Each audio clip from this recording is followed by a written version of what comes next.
right.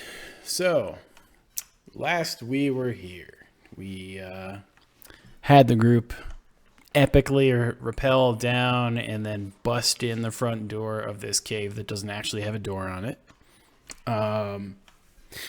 There was a boat. There were some pirate peoples. Then it exploded. Shots were fired. Sometimes they were actually fireball too, you know. And then there was a thing that popped out of the water and kind of startled everybody and was like, oh my God. And then you beat the shit out of it. And it was like, okay, I'm dead now. And everyone's kind of maybe on a little bit of alert, thinking that people heard the explosion. And maybe they did, maybe they didn't. Who really knows? Oh, wait, I know.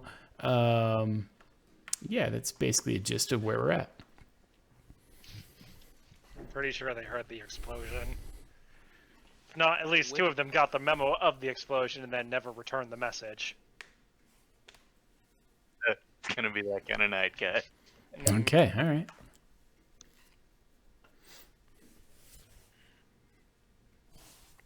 All right, so with that, everyone had kind of moved at the weird thing that popped out of the water.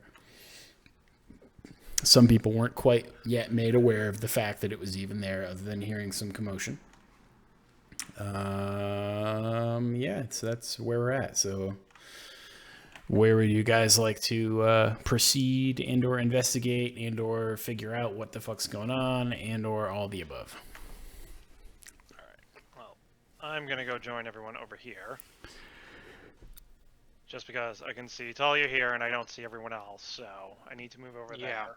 I'm going to do the same. Stick me in the middle of the pack. I'm squishy. Protect me. I found the thing. We killed it. It's ugly. You're not wrong. Well, just to give you some idea, they definitely know that we're here now. I saw two of them spying on us, but they will not be reporting back to whoever. Is that the other boom? Yeah, that was the other boom.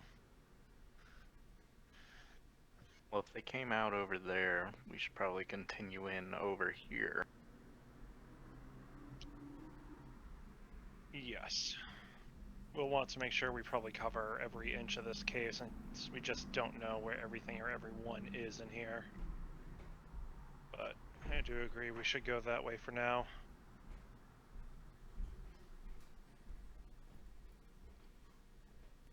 So, all in favor of going left? Yay! Let's go left. I'm just gonna start following Azzy. I was gonna say we go left, or if we go right, the funky thing popped out of the water on the right, but I don't know how deep the water is.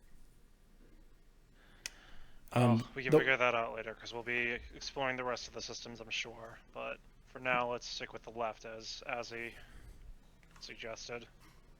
Tank ho! Yeah, tank in front, please. Back knockers. So, what's So- the, So as you approach the pool, Yeehaw.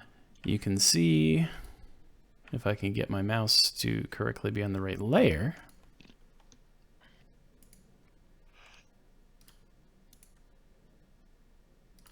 you can see a couple of individuals down the pathway across the water that are up above, currently having a conversation in front of each other on the stairwell. It's too distant from you to really pick up on what they're talking about because they're not talking loudly. Third boom.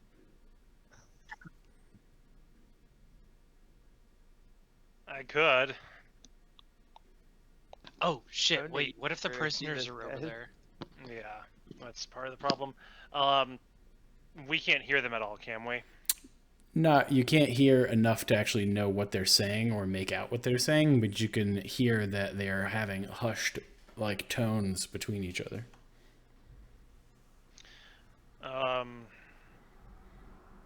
Okay. I will move back down here, signal to Talia to come forward, and I guess, pantomime that people are talking with one another. I got you. Oh, As best as we spider! can. I would like to call Oh. forth my familiar. So, yeah. can we just like back off a little bit, go back behind this corner before they decide to look our direction? I mean, yeah, you could do that. How deep was this pool of water? It's probably like, thigh depth. Difficult terrain. It would be enough that it would be considered difficult terrain, correct? Yeah. Would it be worth me going with water walking on everybody then? Do you think? Probably not yet. Nah. Just because- we don't want to burn the spell slots. That's Yeah. the thing too. Yeah, Well, sure, how probably much not action yet is at this point. So yeah, let me summon my familiar, and I will plop him down so that he can crawl using the walls to go above the pool rather than skate across the top. Not that kind of spider. To try and listen in on them, so I can like put myself in his senses. Okay. So your spider makes its way and winds up chilling on the wall over here, just giving a listen. And you hear the two whispering between themselves. I don't know. Do you think he's gonna be mad? Yeah, probably. I mean, they did fuck up, so it's probably the case. Oh shit. Hopefully he doesn't kill us all.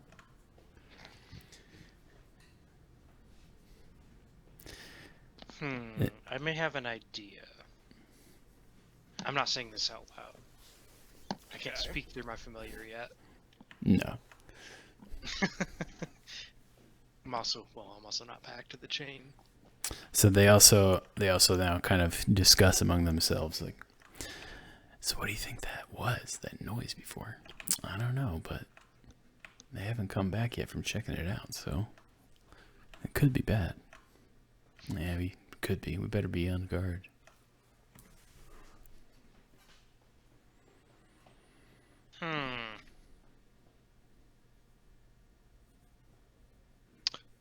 I'm going to recall the spider and relay this information Okay. to the rest of the party. Yeah, they're definitely worried that their scouts haven't come back, guys. But they might know we're here. I don't think they 100% know we're here. They don't know what the big loud noises were. They're also very unsure if someone is going to be very angry. I'm guessing it's their boss, so be on the lookout. There's someone over here that they're pretty scared of. Your spider didn't see any more of them. I honestly hadn't thought to look. I was more on the listening portion. It's fine. Well, if they're only whispering to each other. Probably means no one's nearby for them to really talk to.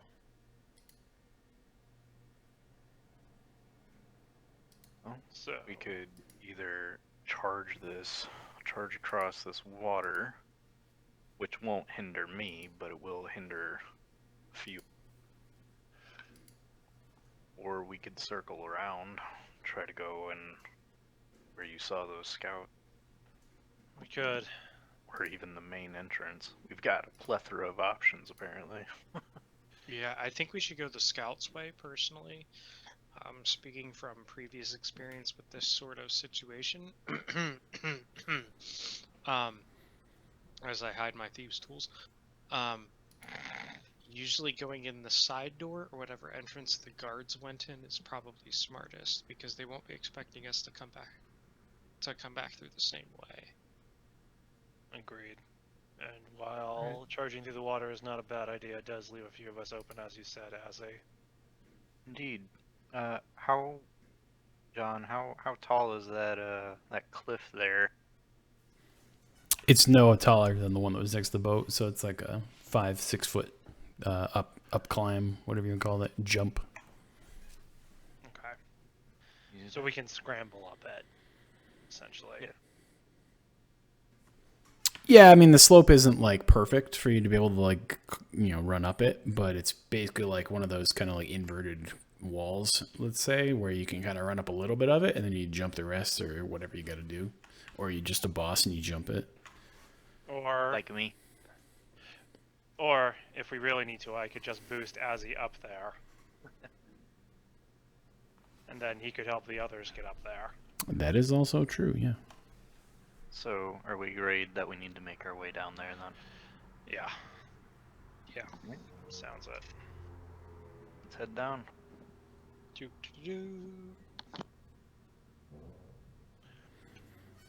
All right, so you make your way to the ledge where the poor group of scouts were blasted and incinerated. Yeah, there's no breeze, so there's still just piles of ash. Fucking Christ, man. What the hell did you do to these things? It's called a fireball. I smell burnt hair. Is your breath blowing back in your face? Must be. It's the easiest roll I've ever heard back to that.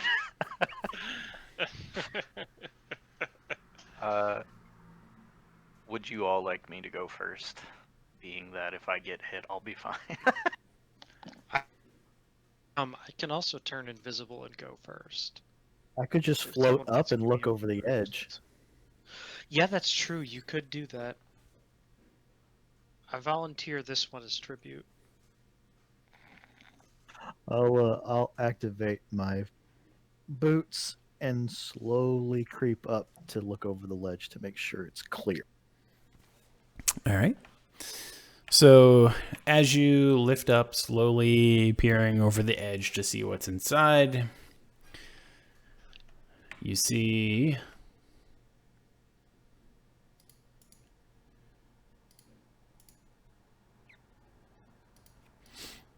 a couple more individuals that look like some kind of hybrid between a cultist and a guard.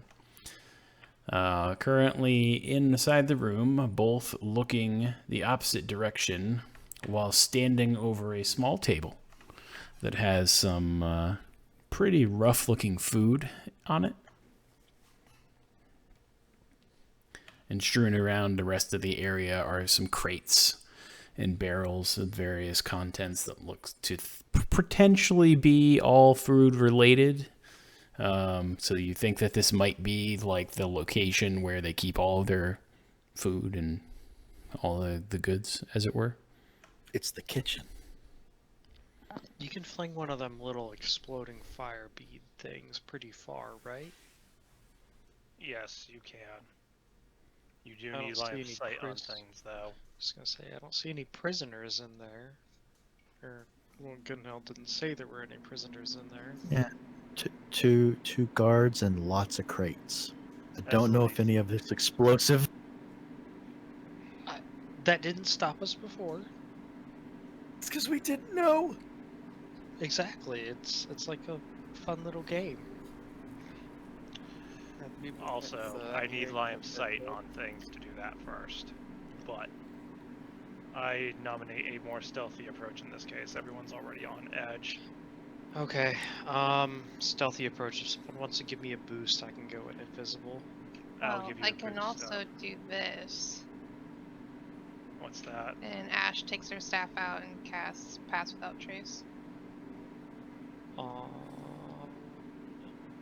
Oh, only goes to you. Okay. No, 30 feet I'm away. asking No, it's me and each my creature. companion. Yeah. So everybody gets a +10 to stealth checks and can't be tracked except by magical means. Yeah. Oh, okay. I didn't see that line in there. Okay, gotcha. So, in either case, we still need to get people up. Gunhild, I assume you're fine with your floating feet. You got it. Alright. Talia, you should probably go up next since you're the quietest. Mm-hmm. And I can give you a boost up. Okay. Once I get up to the top, I'm gonna cast invisibility on myself. Okay. So because of your stats, Nokris, your passive, let's call it passive strength, is enough to assist Talia to get up the ledge. Okay. I won't make you roll for that. Okay, so who else is up here with me? Right now, it's you and Gunhild that basically Okay, just got on the ledge. Because I had to use a warlock slot in order to cast invisibility, I automatically cast it at 3rd level, which means I get to target one additional person. So Gunhild, you get the go-ahead on that one. You're now invisible as well. Then I'm gonna float up as high as I can get in this room, Which is not Above very the ledge. high. which is not very high, I'm sure. Yeah, you can get maybe like 1.5 feet off the ground. Oh wow. Yeah. In a cave now. Yeah, looks are deceiving on the flat map. I have a question. Mm-hmm. Is this entrance here like lit by torches or anything, or is it? Just, Yes. There is torchlight along the walls and on the inside of the room, so that it is interiorly lit. But similarly, you have to also remember that one among you is glowing radiantly. Oh Poor fuck! I Abby. forgot all about that. Yeah, that is Before you. Abby gets up there, I would like to know that. That was why I was Hey, gonna I'll wait be to. outlay. That was why I was gonna wait to make you go up last. I should have just left that little tidbit out until it happened on its own, but that's fine. I'll be nice. You are a generous god. I forgot about that because of not having the red man lighting on it.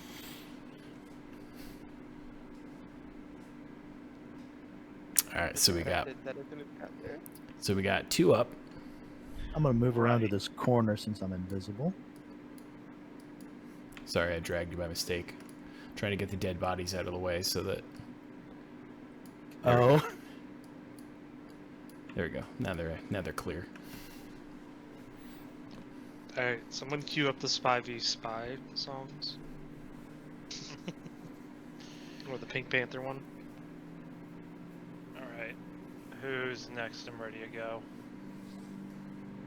Yeah, I let me will. move out of the way. Alright. I will help Ash up as well. And then I'll signal for Caster to go. And then we want to send you to melee around the corner.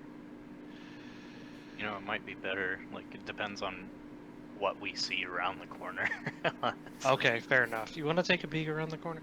All I right, trust so both of you could be able to scrabble up. just so you guys understand the lay of the area that you're on, you're currently on a ridge or an upper landing above the room where the 2 people are sitting at the table or standing at the table eating right now. So you can see down clearly into the entirety of the room as the same that they can see up at where you're coming up. Again, it's only like a 5 foot, 6 foot rise, and there's no real quote unquote corner per se, unless you're Oh. We're talking about going over here. that way. Okay, This corner here. that if corner. They went Understood. around that way. That Yeah. being said, I'd like to go ahead and round that corner. I will stick with Azzy on this. I will give the signal to Ash and Caster, since I can't see the other 2, that we're gonna go around and we're gonna try and remain quiet. I'm in full play, dude. That's not a thing for me. I said try. Trust me, I know your There's pain. a disadvantage. I have disadvantage too, man. I'm in Nat one. freaking heavy armor as well. All right, For the so Clank Brothers. let me just ask for clarity as well. So Caster, you were casting Dispel Magic, correct, to remove that? No, I can end the. You can end the spell. when I Yeah, start I on it, believe you just should be end able to, the yeah. spell. I just ended it. I didn't. Okay. That was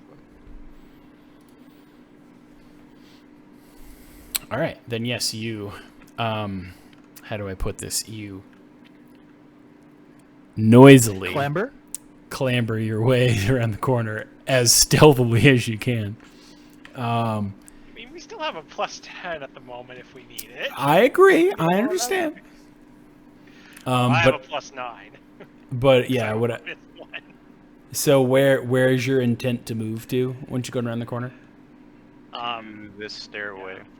Okay, so you want to basically get to the stairway and come up as you're going in towards that room.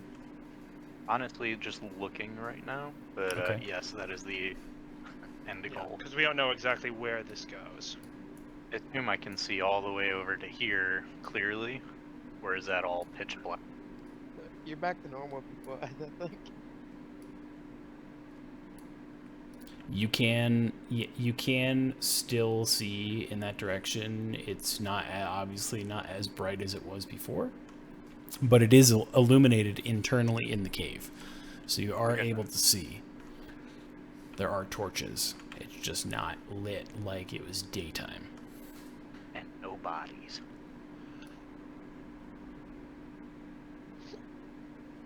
That we can Alright. see anyway. I'd like to clunkily make my way over to this Okay. staircase. Go ahead and place yourself there, and then give me a stealth check, please. If they move for him, I'm gonna put a bullet on them. The bullet is Shit, I didn't attached know to he's a going shaft around. with some feathers on it. I just realized I can't because I don't know if he's over there. Yeah, we don't know where this pops out, unfortunately. So.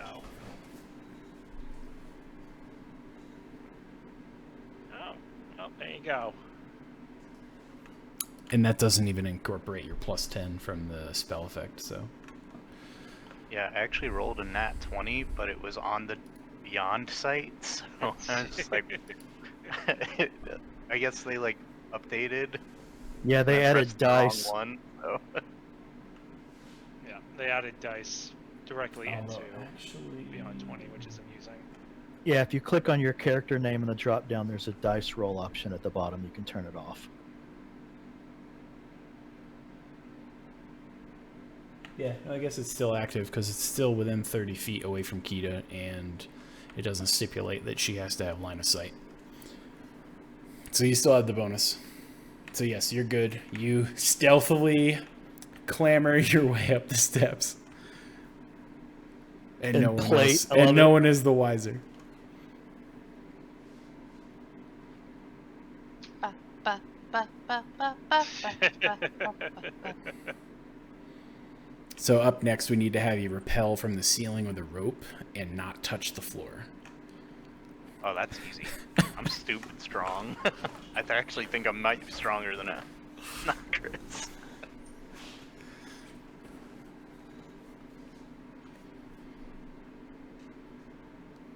Might be.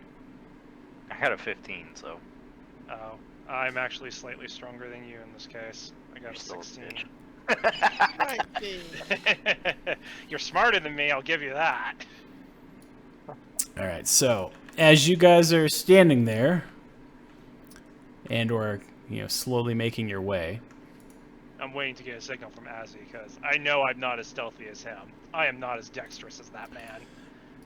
another guard slash whatever cultist comes out of an entrance over to the north here, and kind of is on patrol or somewhat looking around. So both of you, please give me a stealth check to avoid detection. Okay.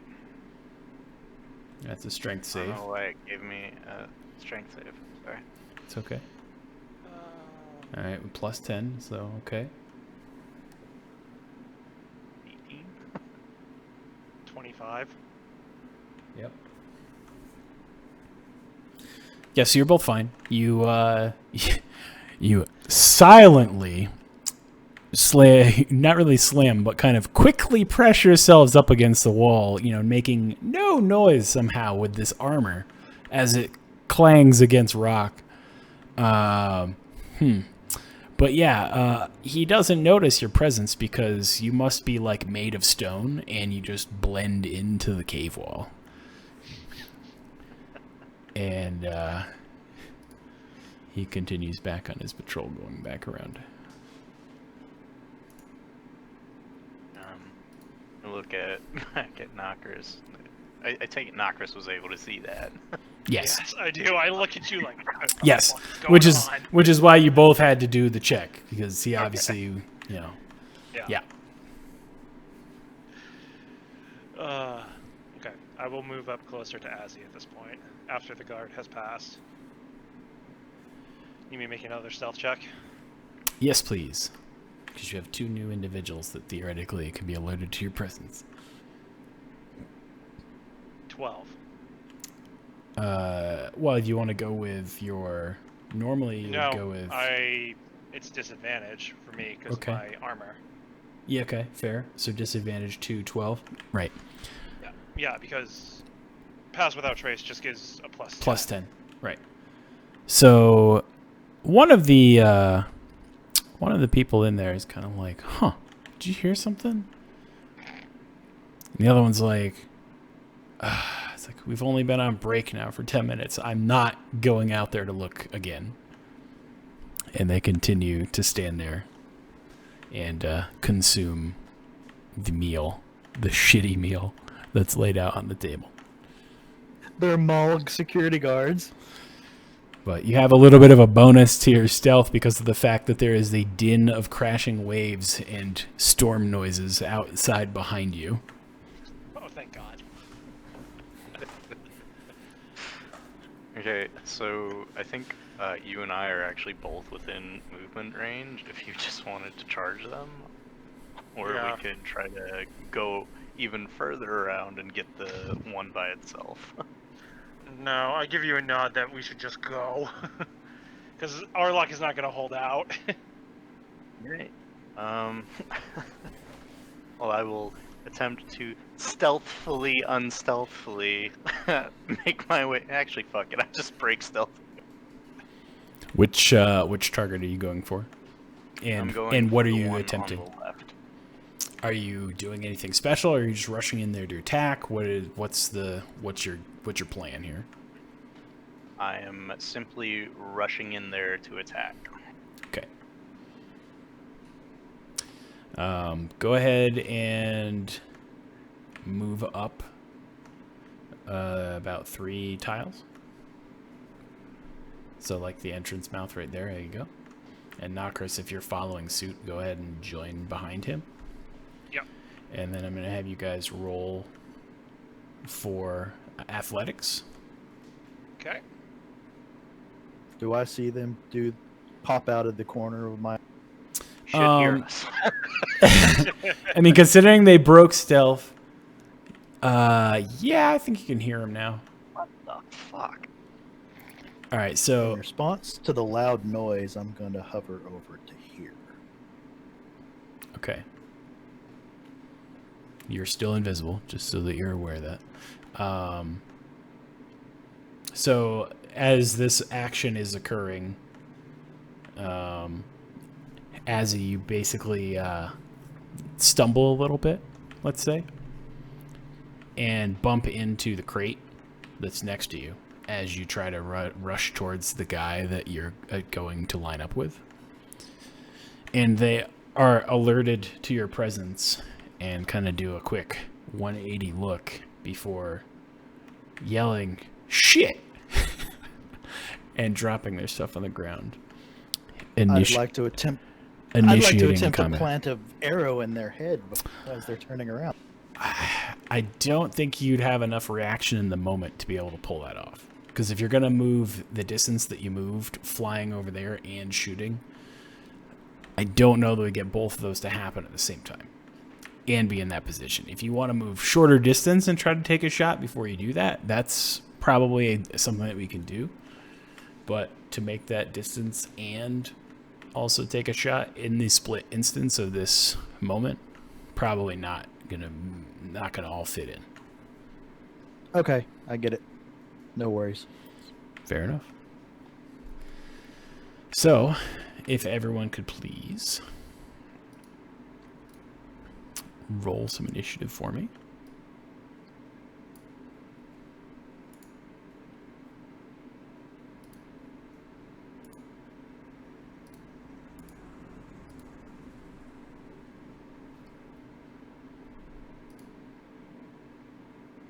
Do Talia and I get a extra starting round since we're invisible?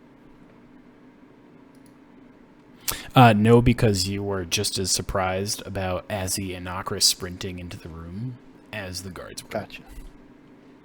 Very true. Damn it.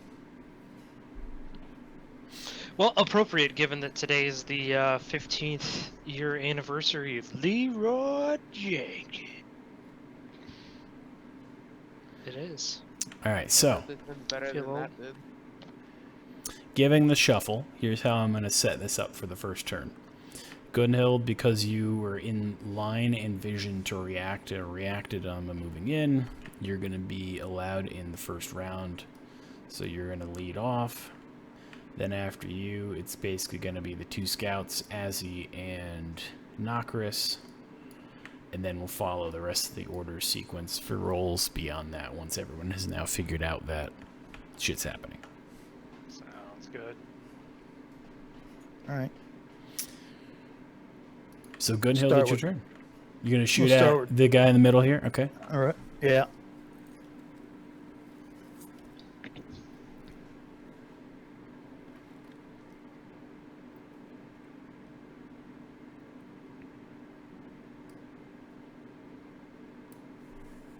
$16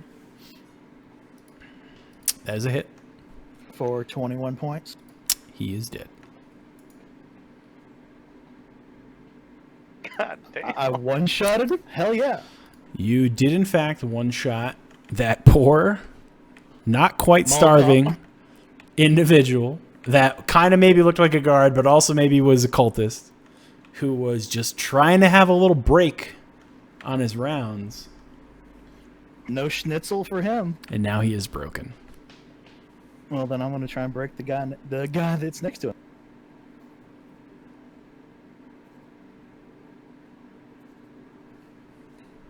Uh, 10. So you didn't kill him, but you definitely got him pretty good.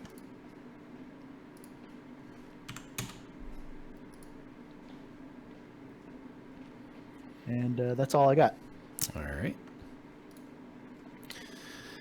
So now this poor defenseless cultist guard currently by the table is like freaking the fuck out because you just came out of nowhere on him. And he's reacting to two individuals that are charging out of the entryway, running at him. And a formerly invisible individual that was hovering off the ground that now is visible and appeared and put an arrow in the back of the head of the guy who was next to him. And he's got to just fucking run.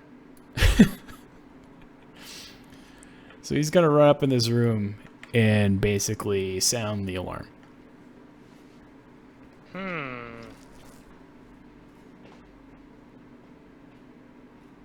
I think I still have line of sight. You do, yeah. So Cool. he is attempting to ring a, let's call it a gong, but it's not really a gong. Bang a gong, get it on. That is in that room for the alarm. So he is currently maneuvering in position for that. And he is now in position, and the instrument of ringing, or whatever the case may be, is over here against the wall. But he is fumbling in a panic to try to hit it, to make the noise that is necessary with the little mallet that's attached to it, because it's always a stupid thing. Why do they attach this stupid little mallet to it every time? I mean, why don't you just fucking hit the thing with your shield, or like kick it or something? But anyways, that's what he's doing. So that is the end of his turn. So Azzy. Oh, but I'm invisible too. Right, but you were caught off guard by the situation as it unfolded. Oh. All right, so Azzy's going to sprint after him as it appears. Let's see. 5, 10, 15, 20, 30, 35. Yeah, so basically that movement, if I'm not mistaken, is, let's see, 30. Yep, 30. You're good. So you swing and you hit him for 8. which is enough to kill him.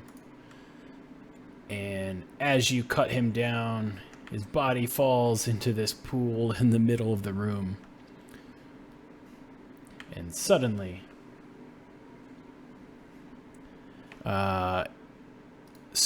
these other two individuals are now alerted to the presence that they thought was going on, as this body just fell over into the pool of water.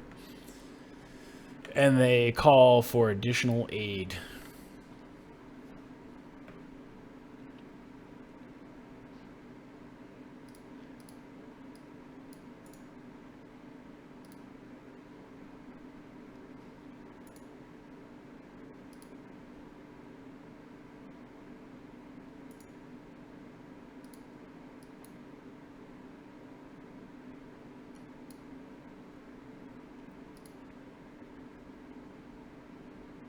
I'm just turning on all the people that are now going to be alerted to join the fight here.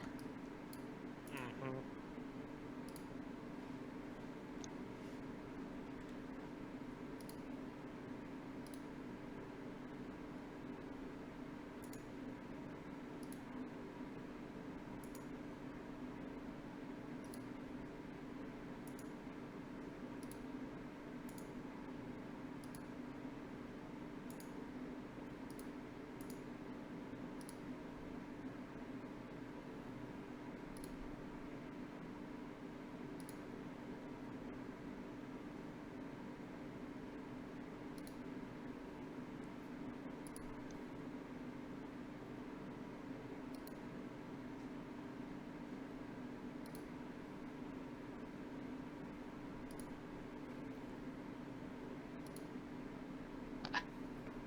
Point-to-point moving line. Knockers. Mm-hmm. Yeah, your little line there. Like, how are you doing multiple points? All you have to do is go your ruler and then drag if you were, and then as soon as you want to make a turn, just right-click on, and then right-click again.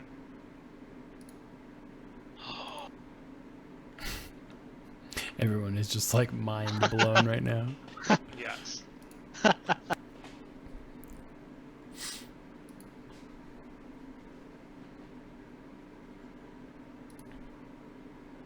All right, so knockers. All these new individuals have now been alerted to the presence and have joined in. Well, I know individuals have been alerted. I don't know exactly where they are. Correct. But it is your turn currently in the round of combat that you were present in as you were rushing in. Yeah, I will move up to here to be in the room, and I will, I guess, sit here and wait for someone to either come this way or this way. And at that point, then I will decide to engage them, just because I don't want Azzy to get flanked. So. Okay. Tooth and claw. So that is, and because you're able to see it, that is a very ugly looking dog creature that, as best as you can discern, is not of this plane of existence, but in fact has many tooths and claw. Got a face not even a mother can love. Yeah, it's a hellhound, but you don't know that it's a hellhound.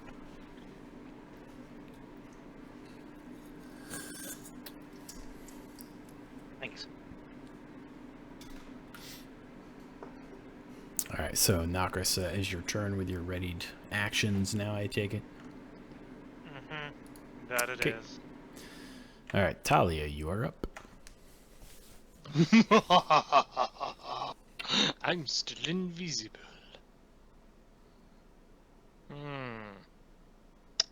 It's actually a really good point.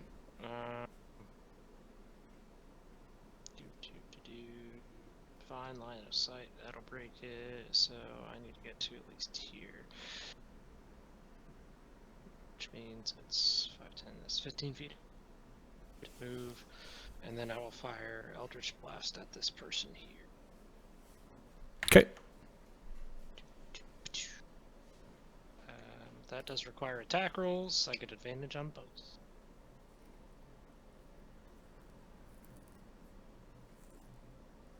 Yay, invisible. For 6 on the first. Because I'm guessing 25 hits. Mm-hmm. And the second.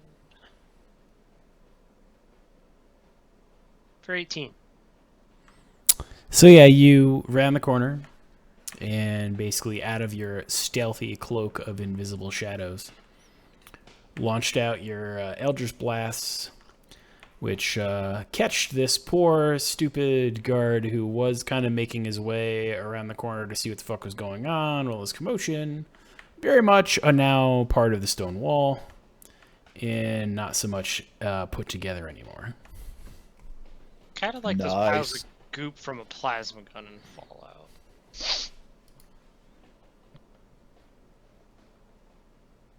Next person.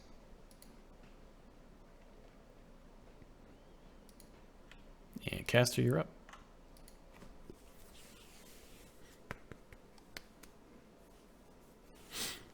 At most, I would say the information that you and Ash have at the back are that people have rushed into the room, people have died, and everyone that you're aware of is still alive. And something is going on now where people seem to know what's up.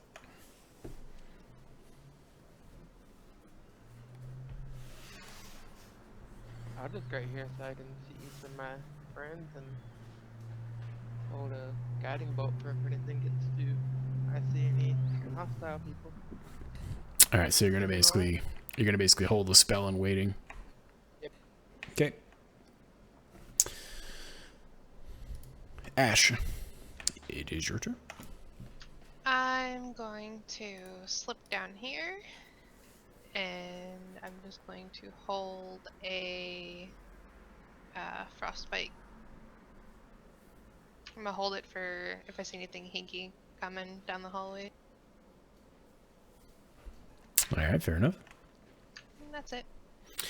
Cool. Gunhild, it is back to you.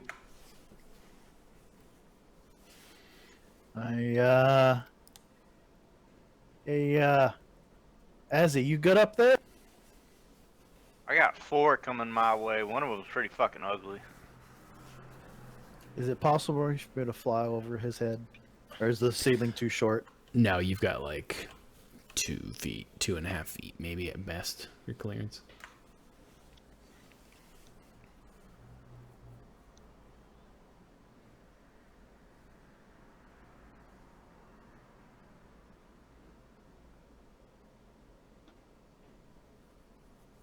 But I have line of sight on him from behind Azzy.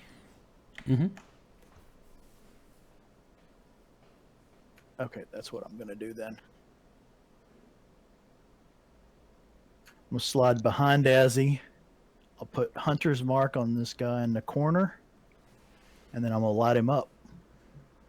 Because I assume I can't see the 2 guys to the right or the Hellhound. That is correct.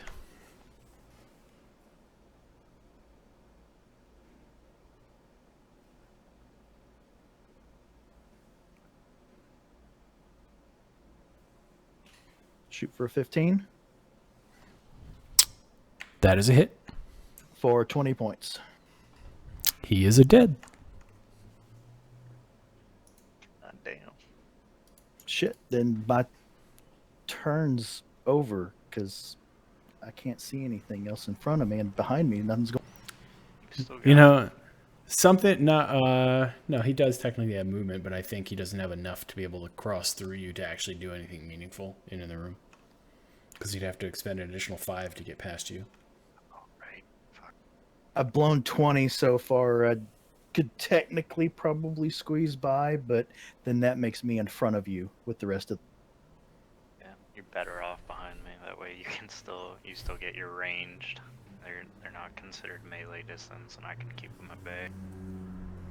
Is this the part where the mooks pull out spears? They can like reach around you. Alright, reach Alright. around. Then I will call that end of turn.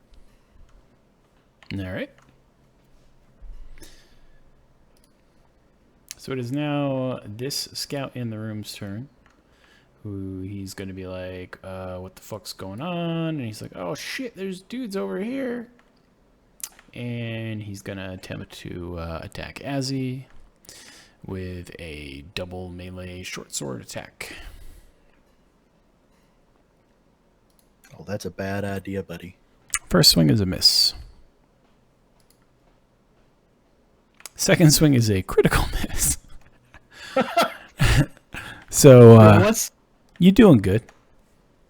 For once in my life.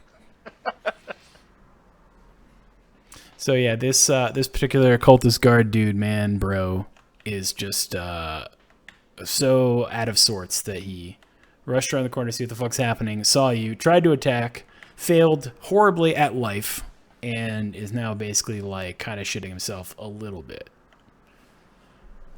And that's the end of his turn. Question: How deep is this pit? So the pit is probably like an 8-foot drop, and then there's water, and the water that's in there is kind of like roiling and like seems to be surging as if it's seawater. Okay. Are you gonna? this is Sparta, bitches. I'm so happy right now. Do it. All right, so next scout, dude, man, bro, cultist guard right here, seeing what is currently happening in front of him, is going to position himself behind here and is going to use longbow to take a shot at Volucha, or Gunhild, I should say, currently behind the front row, to see if he can try to push you back through the doorway. Can I, seeing that, can I impose disadvantage on it with my shield master ability? Probably, yeah, because you have a capacity to basically within 5 feet do that on a friendly target. Yeah. Would you I was like me about to to say, link?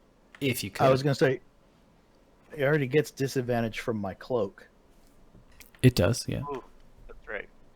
I mean, You It can- doesn't cost you any. You could still do it. I mean, I won't waste the reaction. okay. All right, so his longbow shot.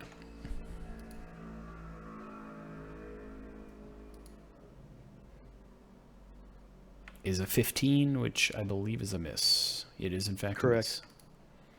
So the arrow flies forward and careens over your heads and hits the stone before actually becoming a danger to anyone else down the hallway. Can I see him from where I am? Do I have line of sight of him? You Or- do. You do now, yes. Okay, can You I would like to launch your use my frostbolt attack? frostbite? Yep. Go right ahead.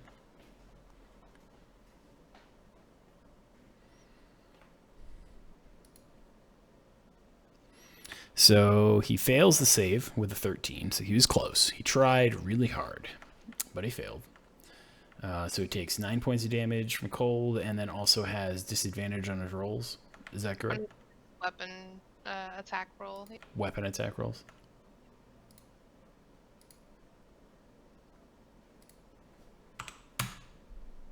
Okay.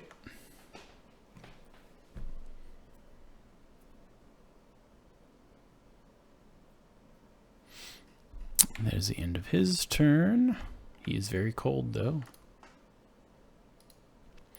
Alright, so now this nasty son of a bitch beast that's over here snarls and kind of makes some guttural, ugly beast noises, I guess is the best way I'll phrase it, and is going to come forward running through here to get at Azzy.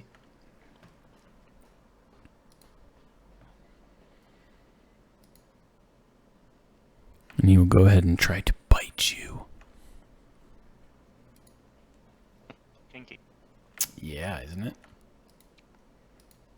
Alright, so he was close to hitting you, but he didn't make it.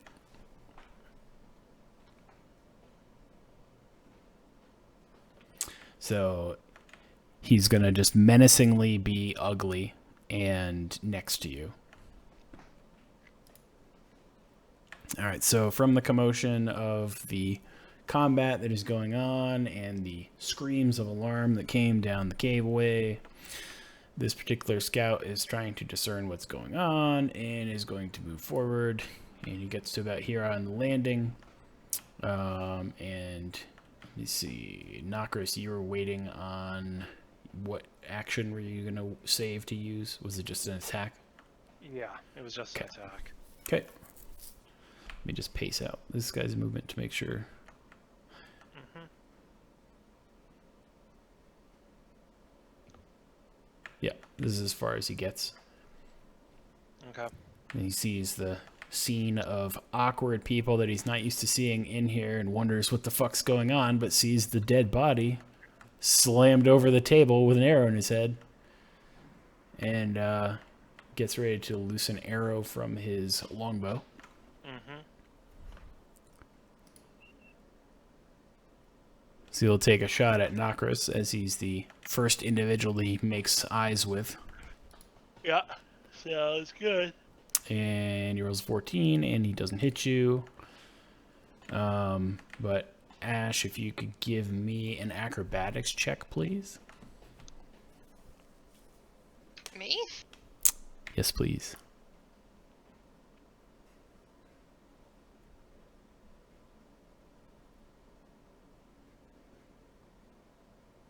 Okay, yeah, you're fine.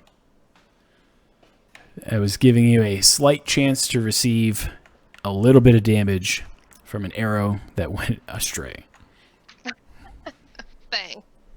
but you didn't get hit by it. All right, next individual. This guy basically is going to drop into the water and start making his way around. So he can see that there's stuff going on up above, but he doesn't have angle to see what's happening really to take a shot because of the incline and the ledge in front of him. So that is all he can really do. And Azzy, it's now your turn.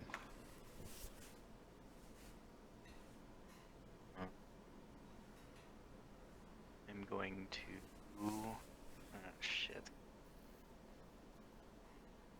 I really wanted to kick that guy into the pool. Focus on the dog. Yeah, I kind of have to. The dog. 'Cause I can't hit him from attack. behind you. Yeah, well, I'm more worried about it attacking you. I don't think it can it? No. The angle's too tight. Alright.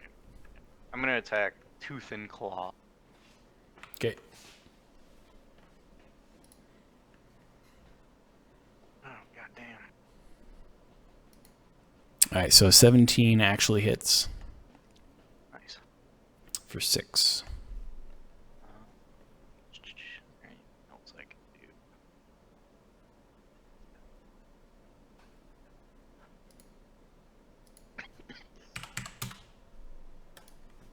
I'll go ahead and use my bonus action to Shield Master Shove. I'm actually just kind of try to knock it down to the ground. Okay. What is that? Strength check? Mm-hmm. Mm-hmm. Why? Why? Always with the strength checks. All right, so you fail to knock the Hellhound to the ground. Right. That's it. Okay. Nokris. All right. Since I know people are now coming through here, and I can see 2 of them. Let me see.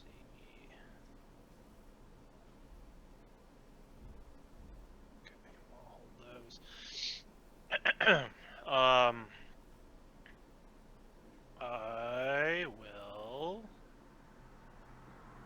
I'm going to cast Ice Knife at them and aim for this one. Okay.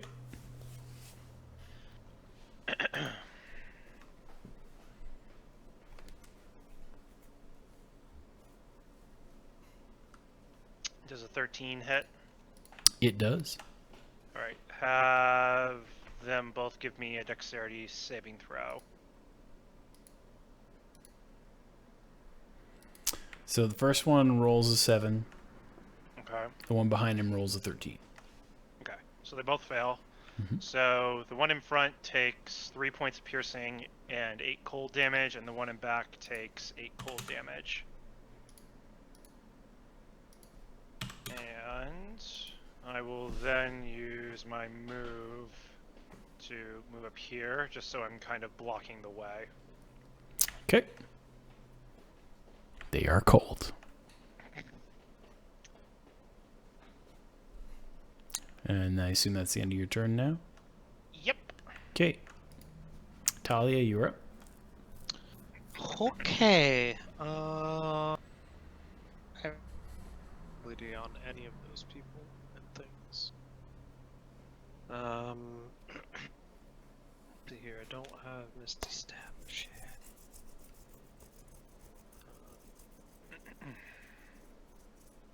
I do have a bonus action to dash, though, Yep. if I wanted to take 2 attacks of opportunity. I would have to take 2, yes.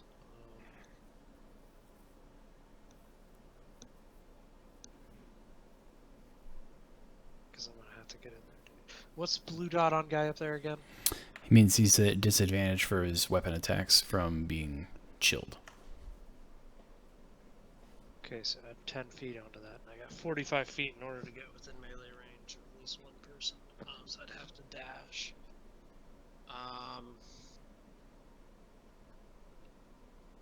Let me read over that feature.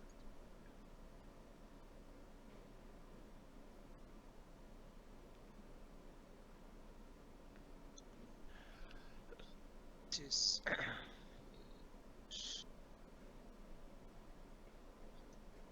see if it takes actual.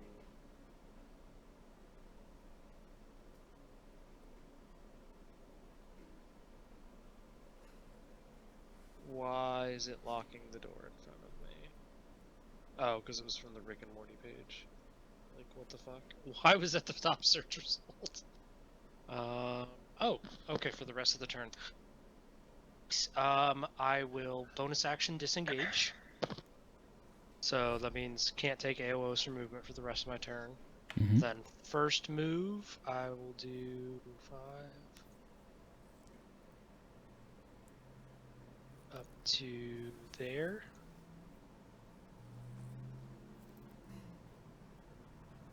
Okay, and then the remaining bit of movement should be, let's see, there's 10, 20, that would be 25, 30 to get through, if I'm Mhm. reading that right. Mm-hmm. Mm-hmm. Okay. And then 30. And that'll be the end of my turn. Okay. Rapier So- is drawn as I move. Yep, that's fine. So as you cross through there, you can see into this room, Oh, Where- lovely! where you see somebody that is kind of, I guess, being inconvenienced over the fact that something is going on out there and now they have to deal with it. Motherfucker's gonna get magic stitches when I'm done with them. We'll see about that. Anyways, next person. Hey, next people, I advise these things in front of me die quickly before I do. Anyways. They can't see you yet. Oh, yes, I can. Oh, look, Oh. Eldritch Blast, I dropped my Oh invisibility. yeah. Yeah. Well, It was worth it for double advantage. I get a crit, so... All right, Caster, you are up. Could do a little epic leap down from the ledge, be like, jump over the barrel, make your way through the wreckage of the room.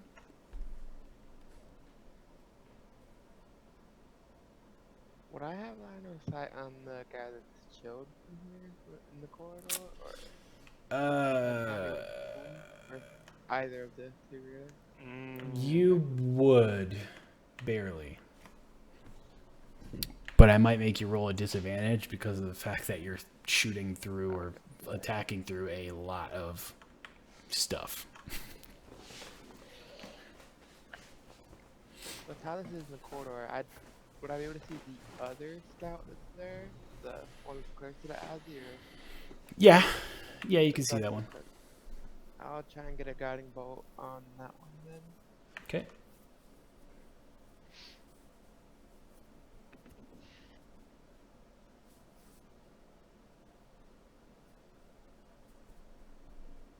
Oh, it didn't ask me to roll. What roll it wanted. Whoops. Well, that's fair. So basically, the first shot is a hit for 6. So basically, it would take 6 damage.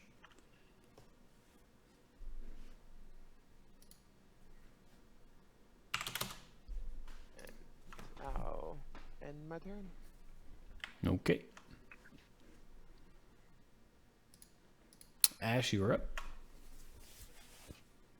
From where I am, can I see this guy past Nokris? Yes. Alright, I'm just gonna stay where I am and shoot a frostbite. Okay.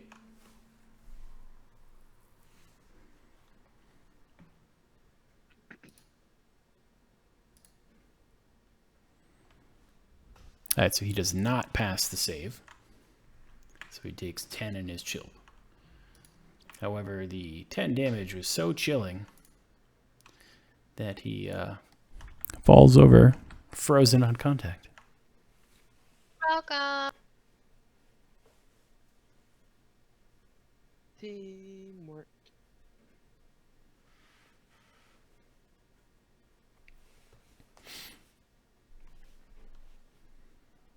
Alright, and I assume that is then the end of your turn, so it would go to Gutnil.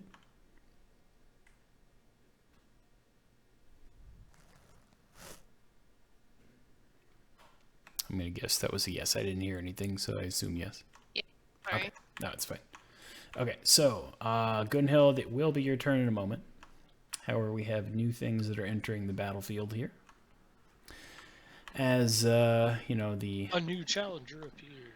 as the individual in this room whose name is now known to you as Gadriel, the Reef Reaver, is now alerted to your presence and aware that something must be done. That you are currently defiling this sanctuary of Talos. Some additional things are now making their way to where you are, as you can hear them, but you can't quite see them yet.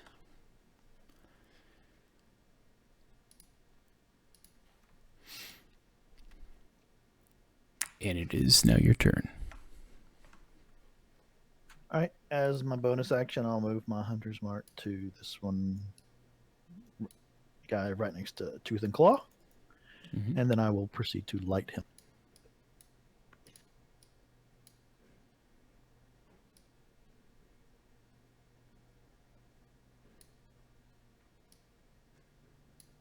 Ooh, a 9. Is not a hit. Well, we'll give it another try then, won't we?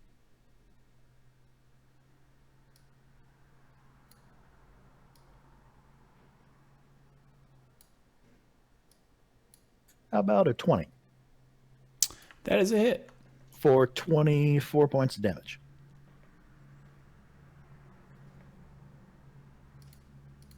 All right, noted.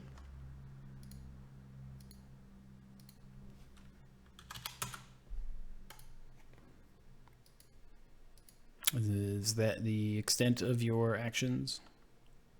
To get behind Talia, I'll need an extra 10 to get through, and I'll take 2 attack of opportunity.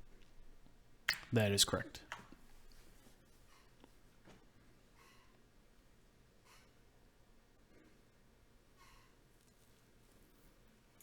Okay, I'm gonna give it a shot. I hope my AC protects me. You already gave it 2 shots, though. I know. I'm gonna try to get back there. Let's see how bad this hurt. All right, so let's do the first attack of the opportunity from the Hellhound.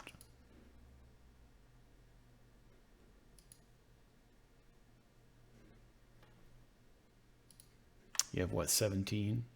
Correct. So disadvantage is, yep, okay, so it still lands a bite.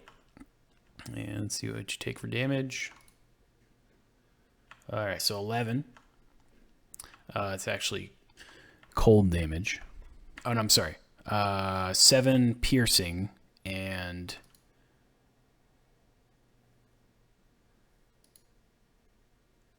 3 cold damage. One second. My dice just fucking rolled 4 times.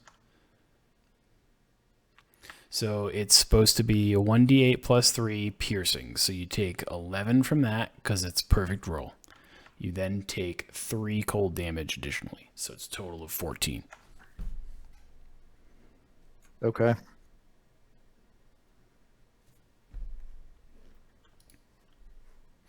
And then the guy is going to try to hit you with his short sword as you go by. And he misses because, you know, he can't hit shit. So there you go. All right. So All right. as you're now in that position, you see a couple things that are making their way up from down below. Guys, we got extras coming from the back.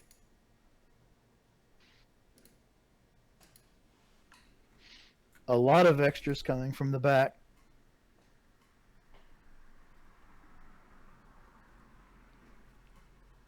And this is the end of your turn. Correct.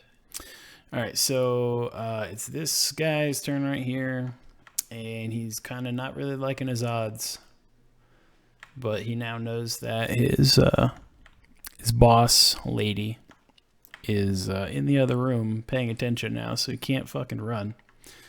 So he's gonna attempt to see if he can attack Talia with his short sword for 2 swings. Disadvantage. Mm-hmm.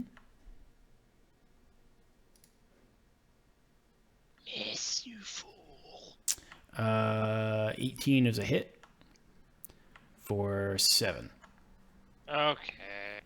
If you say so. And the second swing is a miss. Because for the rare time that I roll with advantage, or rather with disadvantage, you get a 14 and a 14.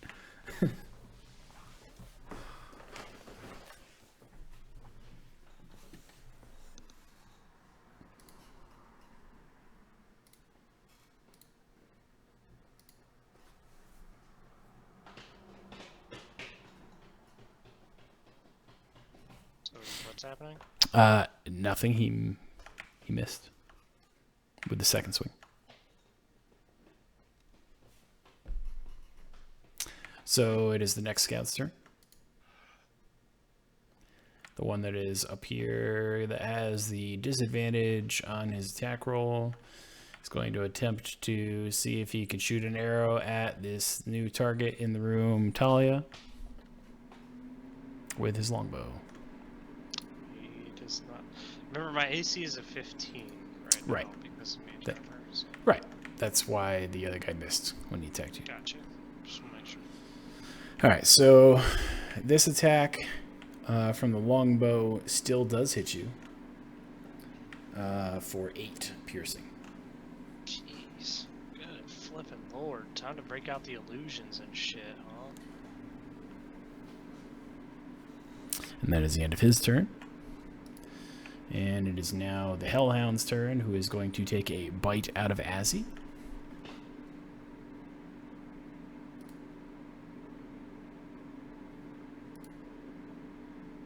And he misses. You narrowly stick your shield in the way of his teeth, and nothing happens.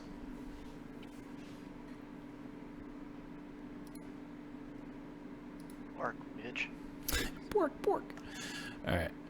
All right, so it's now this guy's turn, and he is going to make his way up the stairs and come at Nokris, giving a ferocious little war cry that his little ferociousness can muster. Ah!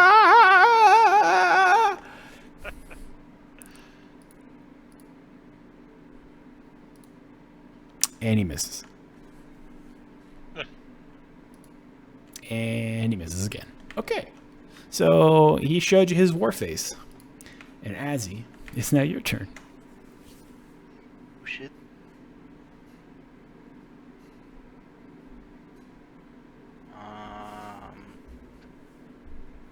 Well,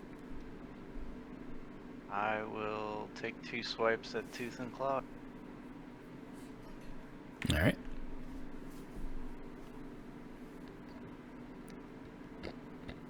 Nine and a 14. All right, so the 9 is a miss. And the 14 is also a miss. Damn. This hound be too feisty. I will also move up 5 feet. Okay. I'm still within striking distance, right? Right. They don't get an attack for opportunity because you haven't left their realm of influence. I'm sorry. I changed my mind. I don't want to do that. I just saw that caster was right behind me, so. Attack enough. the squishies. Yes, please fine, protect the we can move it up. squishy.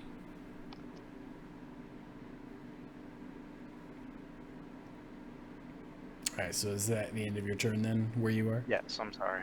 Okay. Nokris, tell us what's happening on the stairs. Well, I am going to try and attack this person on the stairs first to see if I can stop any more people coming up behind us, at least that I can see. 19 to hit, That is a hit. and they take 9 points of slashing damage. And they are very dead. They Okay. kind of like fall down the stairs and lay dead on the ledge here in a pile of their own stupidity. Okay, good. And I don't see anyone else at this point coming up. At this particular moment in time, you do not see any additional targets coming up the stairs. Alright, with that then...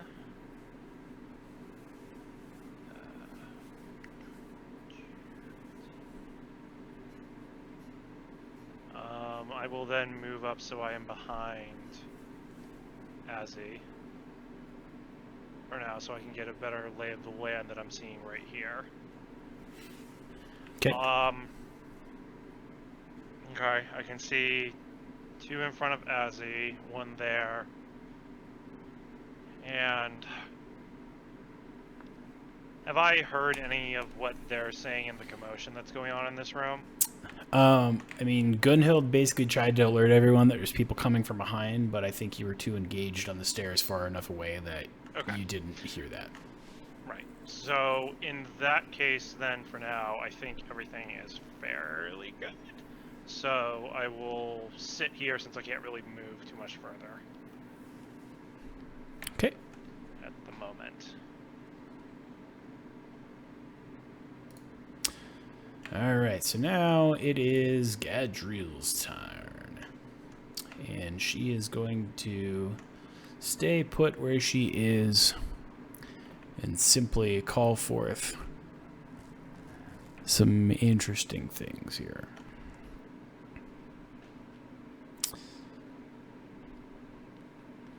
Let's see, which one of these do I actually want to cast?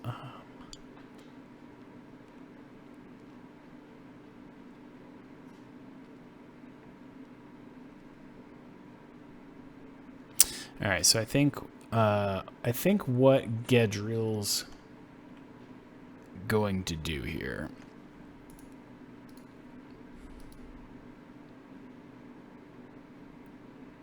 Man, that is. I don't know. Maybe I should not use that. All right, so let's cast this spell instead. I don't want to kill anyone in one shot. Okay, so Gedrill's going to cast Chain Lightning.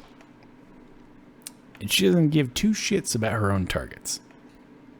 So she's actually going to cast it on the guy who's in front of the pit. That's the target that she's firing at. She's trying to get everyone else because you're bothering the fuck out of her ability to praise her god, Talos. She's just trying to get everything in order to get him to control the region. And here you are, fucking making all this noise and killing people.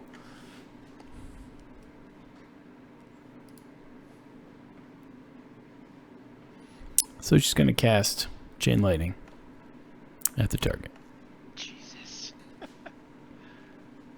Well, that'll one-shot some of us if she gets a good roll. Yeah, that's what I'm thinking. So, she launches Chain Lightning at her own target for 48. Let's see if he successfully evades half that damage. Oh, wait, it doesn't even matter. He's still dead anyways. So he blinks out of existence in a torrent of lightning bolts. Now, from that springs 3 additional that split off to other targets within 30 feet.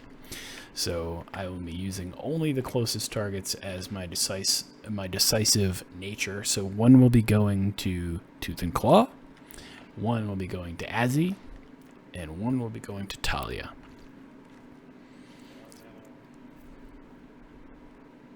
So, dexterity saving throw. Okay. Yes. Dex saving throw.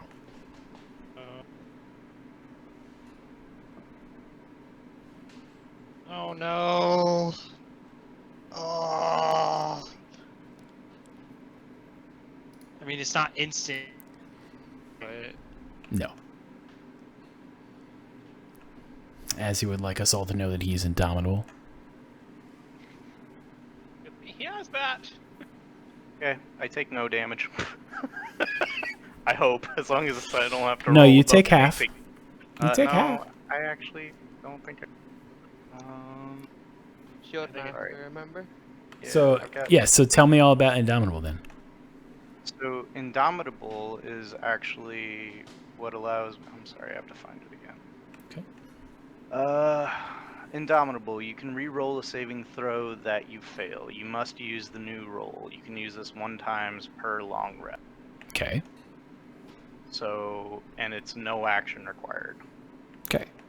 And then my Shield Master, if you aren't incapacitated, you can add your shield's AC bonus to any dex saving throw you make against effects that target only you. Okay, never mind. So I don't know if that, Well, even if it would wait, affect your dex save, right? yes. Okay. So you would still take half damage from the lightning bolt. No, so the end tail to that, I'm sorry, I don't know if it displayed right. And if an effect allows half damage on success, you can use your reaction to take no. Okay. So that part is the part that makes the difference for that. So that would be correct then. You would not take any damage because you would effectively block or redirect or whatever you want to call it, a lightning bolt with your shield. So you are okay. Talia, on the other hand, not so okay. And the Hellhound, let me just roll this for him 1 second. Yeah, he's not really good either. So the Hellhound basically is fried in a lightning crisp on the ground next to you. Talia takes 48 points of damage, which I think is probably enough to incapacitate the poor oh yes, Warlock. definitely enough to incapacitate me. Okay. So this is, I think, is this actually the first time we had a character incapacitated in our campaign so Yep. far? Wow. Good thing I have a backup. Well, you got You have a death saving cleric right throws here. now. I mean, the cleric's also right there, and I'm pretty sure that if you don't have healing word prepared, I'm going to reach through my microphone and slap the shit out of you. Sorry, I prepared every healing throw I had like a minute ago. Like, You don't have to be pure healer. This is your character after all, but healing word is like mandatory. I mean, I could still cast Cure Wounds at like 3rd level. I also always have Cure Wounds auto prepared because of my domain. Okay, give Oh, her a that's potion. Okay, so, anyways, Talia is incapacitated currently. Death saving throw. Gadriel is still just going to be in her little room, just being a bitch and basically looking at you with disdain of the fact that you're still fucking there. She didn't get rid of you. And Talia, it is now your turn. So I need you to do a death save for me, please. Okay. Ha ha! That's one success. Yeah, go ahead and Right mark off it. line. Go ahead and mark it for me. So the mechanic for everyone else that is new and haven't had to do this before is basically any turn that you are incapacitated, you roll a death save, and if you succeed with a number that is higher than 10 or higher, It's 10 or Yeah. higher. you There are no ability scores attached to it. Right. There are very few abilities that will ever give you ever give you proficiency for or that, right? advantage. It ticks a box on your character sheet for the death saving throws in the good side.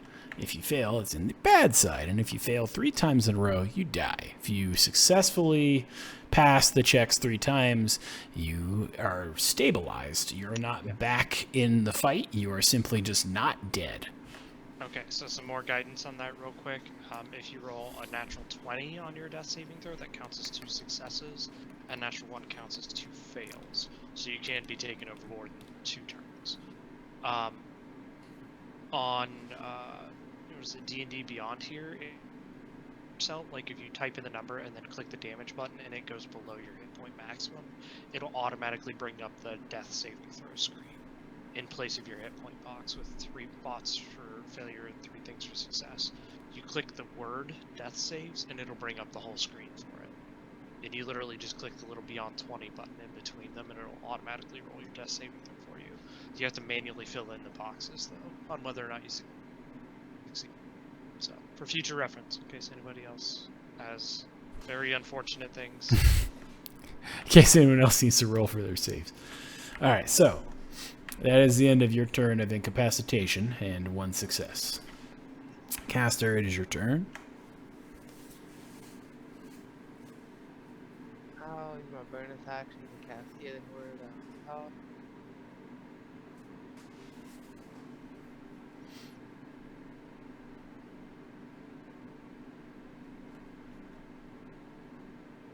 You get 12 health back. Fantastic. So Talia, then I you have 12 health. And then I say good flame to the scout that's up top. I thought that scout was dead. This one? Try that. No, No, no, not this one. The one that was in front of the thing where Caster's standing right now is dead. The one against the wall is still alive. Oh, I thought that guy took chain lightning to the face. Nope, no. It was the guy that was here, the dog. Okay, I'm I had sorry. him backwards. The guy that was here who took the first shot, then the dog, then Azzy, then Talia. So basically DC Dex 17 on this guy. Let me go ahead and roll.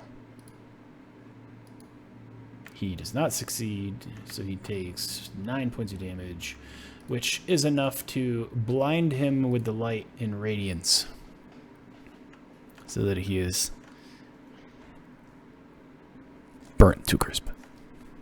And then my turn. Okay. I would love to see Ash's Wall of Doom down this hall. So you'd have to get there to see it first. I know. Which I can get there, but I don't know if I want my wall to go down the right hall or the left hall. I don't know, we just need to group up together, guys. It'll be fine. Just in a big circle and hug.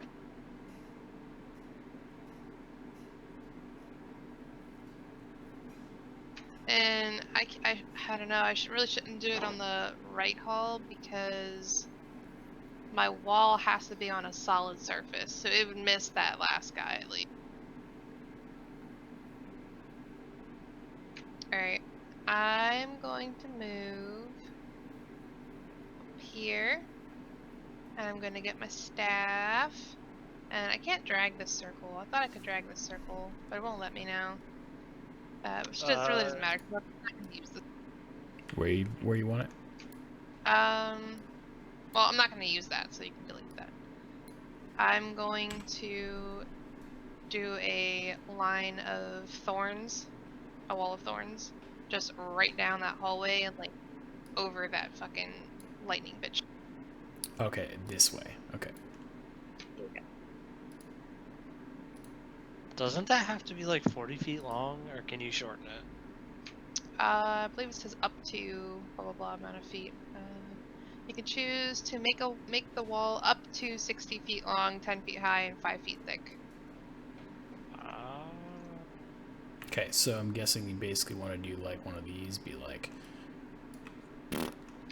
Yep. Okay.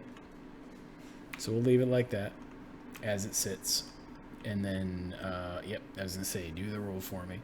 And we'll take the first one because it was the first one that was rolled. Take it. I like the first one better anyway. Mm-hmm. Oh, that's right. Wall of Thorns is coming off your staff, right? I was like, wait, how are you casting Wall of Thorns? Yeah, We that don't fifth have level access to spell. that level. I'm like, oh right, you guys have Dex. staff.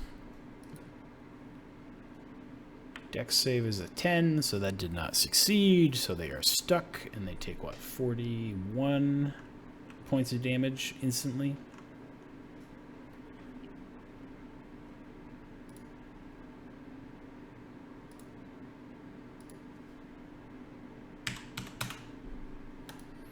She's really not pleased.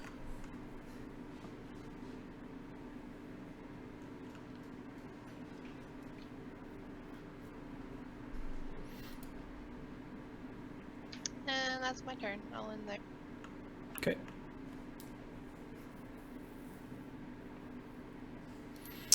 All right, so in the exchange before the next round begins, some new individuals are found to be moving their way into the area.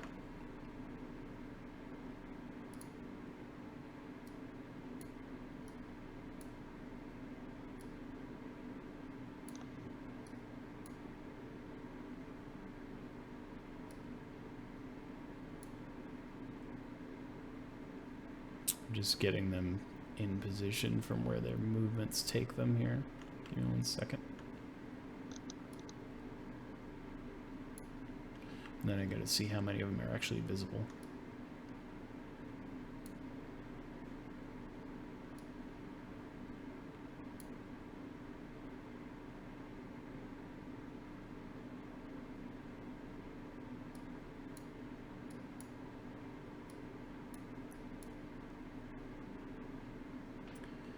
All right, so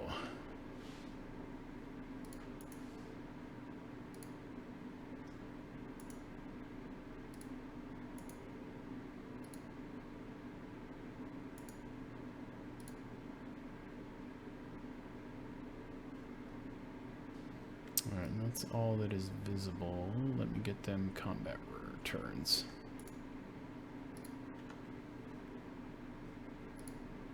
Technically, I never added these ones to the list, but that's fine.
Is anyone here still lit up like a Christmas tree, or? Nope.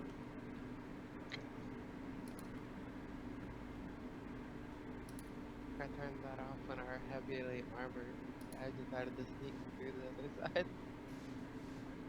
Thanks. Okay. They have now joined combat and just shuffle them into position where they should be based upon their numbers in the sequence we've been rolling with. I don't want to like flatly just reorder the whole list because it's going to throw off a lot, but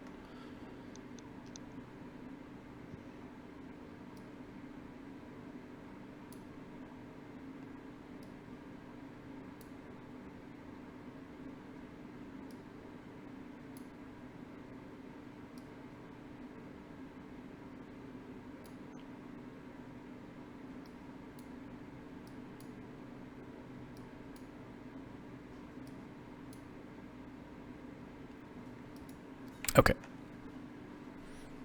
Now, Gunhild, with some new friends that are making their way, only 3 of which you're actually able to really see at this moment in time. It is your turn. Okay, I'm gonna start by sliding back over here.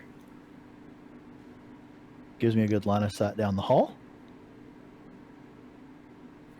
Take my bonus action to put whatchamacallit, Hunter's Mark on this guy in the front. Mm-hmm. What does he look like? He basically looks like just a kind of like a humanoid bruiser kind of looking guy. Okay. I'll light him up.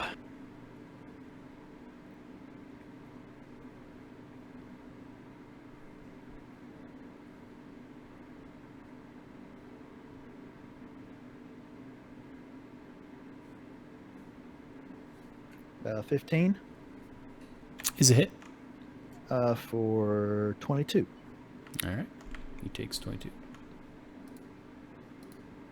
As part of my ranger ability, I'll Horde Breaker and take a shot at the guy, the Skull Flyer behind. Mm-hmm. No bonuses or anything, just a straight shot.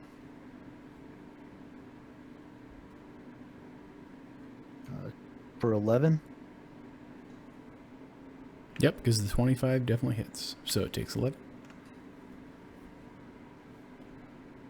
And I'll take another shot at, I don't know, Goon Squad.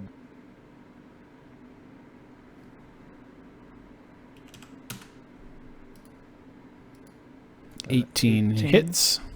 For another 26. So he doesn't make it. But he really wanted Wah, to. wah.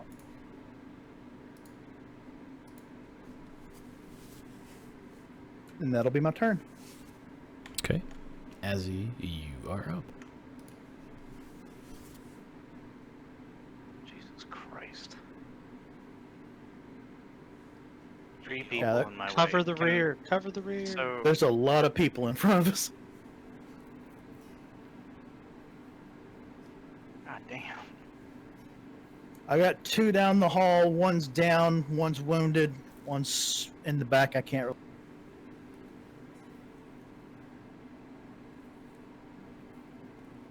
It's 15 to get here, right? Because I have to go through knockers. You'd go 5, 10 through knockers, 15 for the space after him.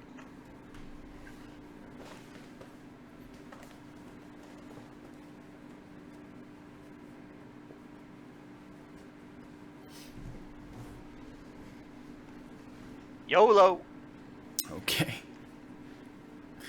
All right, so so you are now in the middle of that room, and you now also see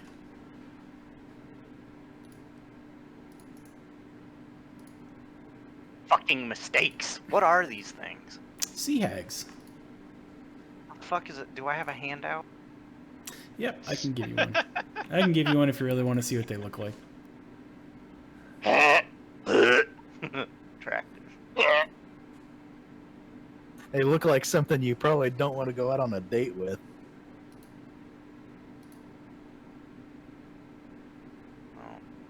Oh, did you already look at the handout?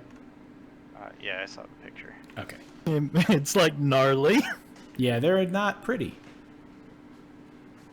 But I mean, they live in the sea, so I mean. Reminds me of my first girlfriend. Jesus Christ. Get out. And what did you say this guy is? He's just like a bruiser? Yeah, he's just like a bruiser, kind of like a brute guy, but he's, you know, in his cultist regalia and all that. I feel like I missed the thing where how many attacks did it take to kill the other What? When Gunhild one that shot was him up down? here? I Two shot him, strikes. Nice, great. but I have a Maybe like- lot of damage behind me. Yeah, I was about to say it's gonna be like 6 for me, just to equal 1 of yours. You could have stayed in the hall where there's a choke point. I don't know if these things are ranged.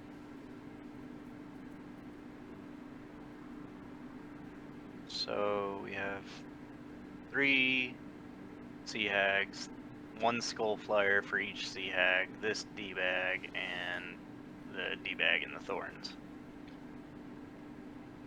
The thorns ain't loving life.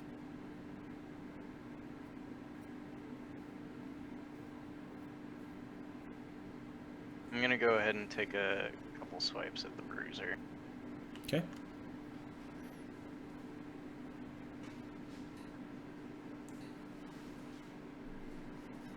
Nice. And I'll gain whatever that fucking... It's what, 15? So you do 13 damage and gain back 15 life. Is that right? And 3 extra damage of necrotic. So it would be 16 total damage and 15 HP.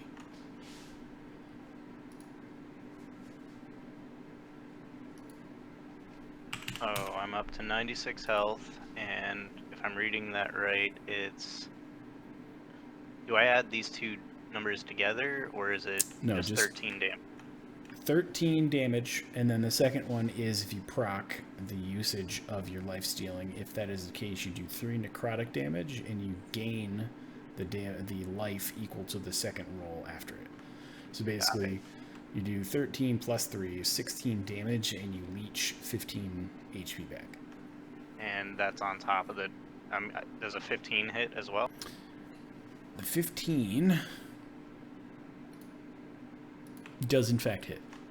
So he takes 26 points of damage total, if I'm understanding that. Correct. 26 points of damage total.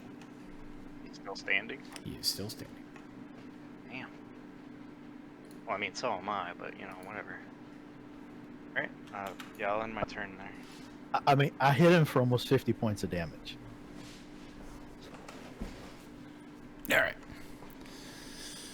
As his turn is over, it is now this guy's turn to retaliate. He's going to try to hit you with 2 swings from his mace. Not really thinking he's going to hit you, but we'll see. Nope, 13 is a miss. Oh, 19. He really wanted it, but he still missed. It's the end of his turn. Now it is this particular creature's turn. A bony construct.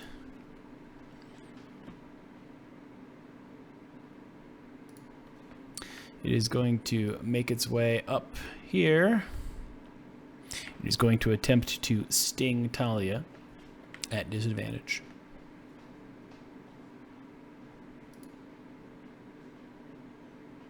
19 at disadvantage would be a hit. And then could you please roll a Constitution save for me? I reject your reality and substitute with my own. Okay, excellent. Never mind, I moved. No. This sucks. Alright, so DC 14, you pass the check. You do not take the poison damage associated, but you do take 6 piercing damage. Which, just be glad you didn't take the poison damage. Yeah, still need lots of healing. It is the end of the Skullflyer's turn. It is now Nokris's turn. Oh boy. I'd focus on the party to the south. I know. I was going to, but that plan's been slightly altered. So I move in to join Azzy, and I will help him deal with this brute that is to my west.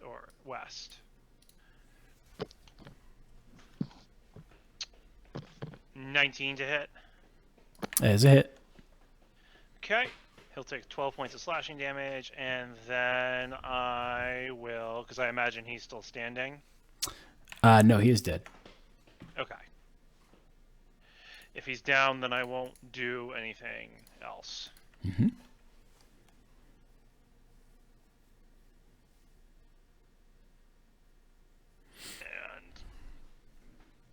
that will be my turn as I try and get an assessment of the room. Here's the turn everyone's waiting for. Right. All right, so Gadriel, now being encased in this wall of thorns that hurts so good, is going to stay motionless and still and pray to her god Talos for the potential hope for vengeance and retribution. And that is the end of her turn.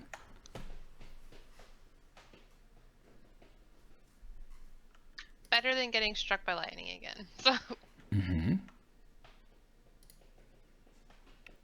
Talia, you are up. Yes, fortunately I am up now.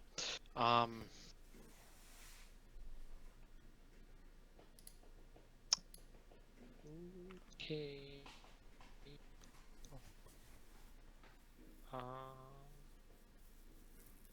Oh, by the way, Miss Gadriel, I believe she still needs to make a dex saving throw. No. Not if she doesn't move.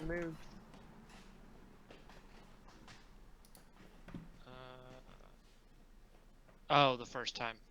Okay, I see that line now. Sorry, I thought it was or ends its turn there. Damn, I was getting all hopeful. Shit. So, how do I get out of this situation? Well, first things first, what did you say it was to drink a potion? Action-wise? To actually consume a potion, it would be a bonus. Assuming that you have one that's in your, let's call it Yes. pouch, ready to go. Because I did pick up a potion of greater healing. Shit. And can I substitute like a full? No, I wouldn't be able to do that if I did this turn. So here's what I'm gonna do. I'm going to bonus action disengage. So I can get away from this stupid freaky skull thing. Then I will move 5, 10, 15 to there. And cast Darkness.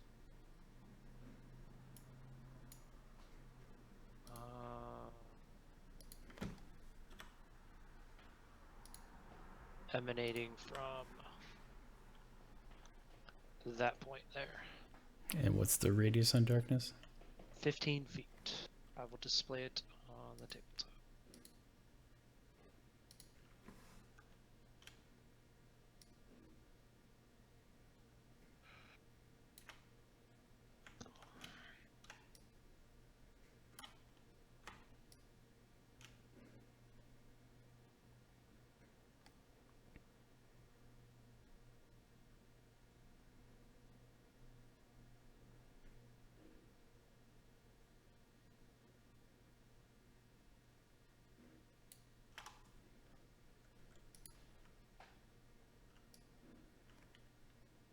So like that, basically? Is that the correct tile? Or is it to the right or to the left? It is at this point directly here. Okay. So that way you just got to count 3 squares out from here. Yeah, like that, 15 feet. So that way it just blocks the skull flyer, barely misses my teammate.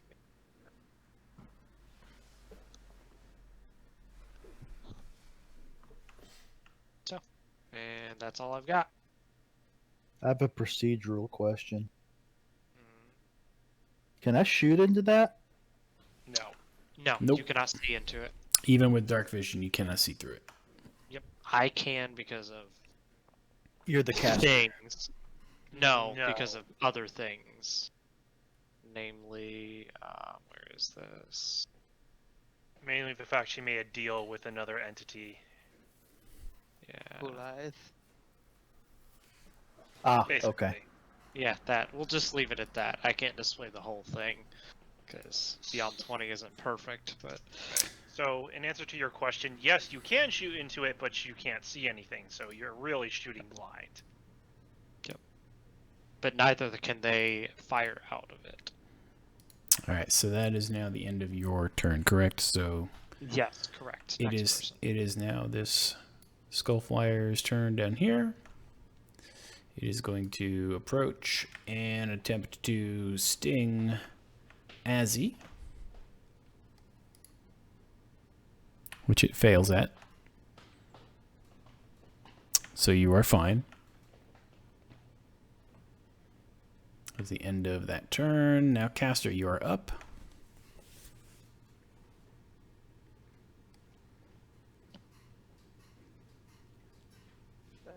Was that a safe spot to stand, or would that be considered part of the edge? Nah, that's fine. zone? You're on the edge, but you're safe. You're safe still. I'll just ready a normal attack in case anything comes out of that smooch. I'm gonna get some distance between people in case the mean wizard casts more bad things at us.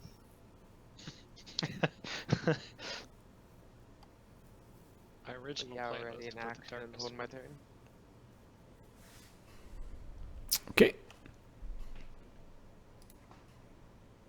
All right, so it is now this creature's turn down here.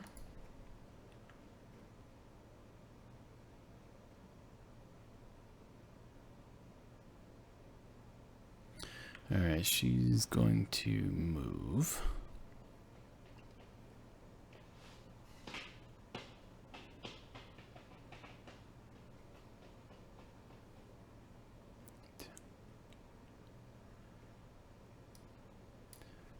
It's going to come up through this dark cloud of instability and impassable sight. And upon breaching the veil, coming through the other side, I am going to need some people to please make a wisdom saving throw for me.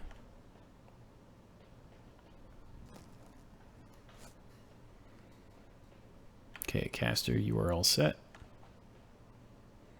I need Gunhild.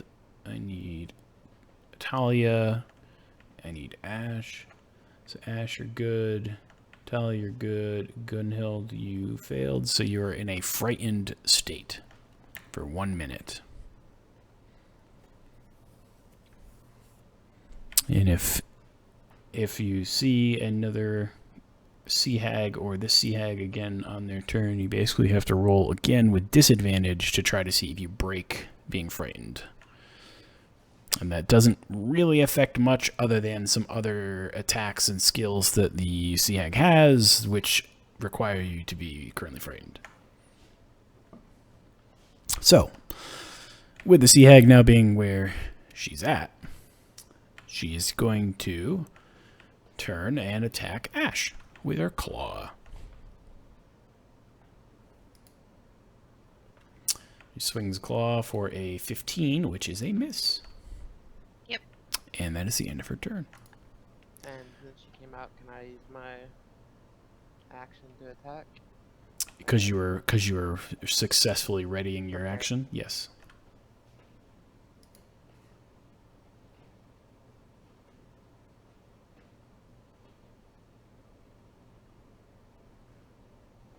That is quite a hit roll, Jesus. +9. Where the hell is all that coming from?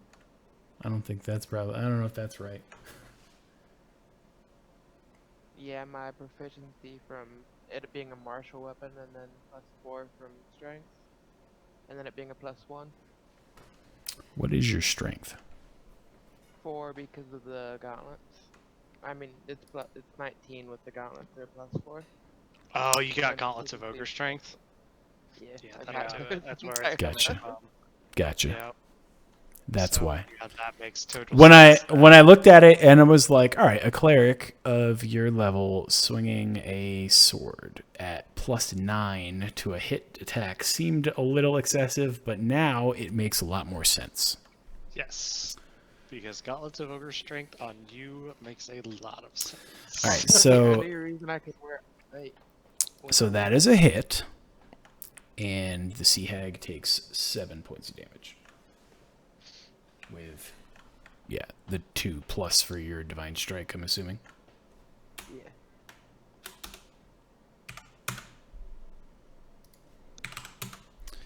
Okay.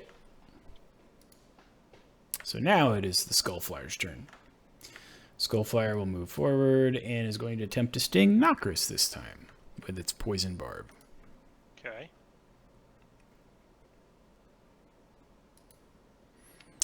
So it rolls a 21. That hits. So you take 8 pierce Mm-hmm. and do a DC 11 Constitution save for me, please. Got to break 11 to not get poisoned. Nope, that's a 4. Okay. So you basically take 10 poison damage, and you are poisoned for an hour. What else does this say here? It says if poison damage reduces target to 0, the target is stable but poisoned for 1. Oh, I'm sorry. So you're not poisoned for an hour. You're just simply poisoned. If it reduces you to 0, you're stable but poisoned for an hour even after regaining hit points, and the target is paralyzed while poisoned in this way. So you are currently paralyzed. Okay.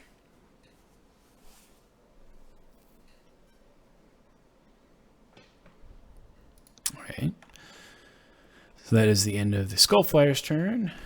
Now the Sea Hag will drop into the fray, and I need you guys both to please roll for me. I need to do a check for wisdom. Azzy and Nokris. So you both pass, so you're not frightened.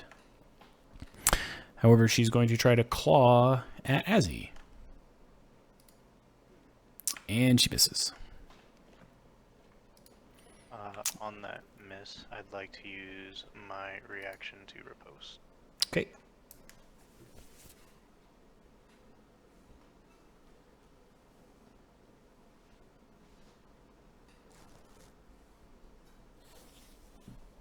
I don't know. Nope. Sorry. 12 hit. 12 does not hit. Damn.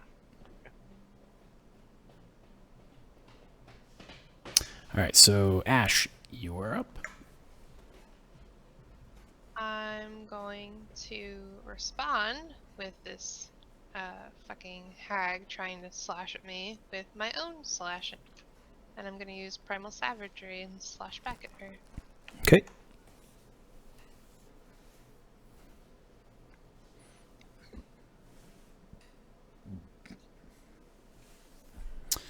That is a hit for 14.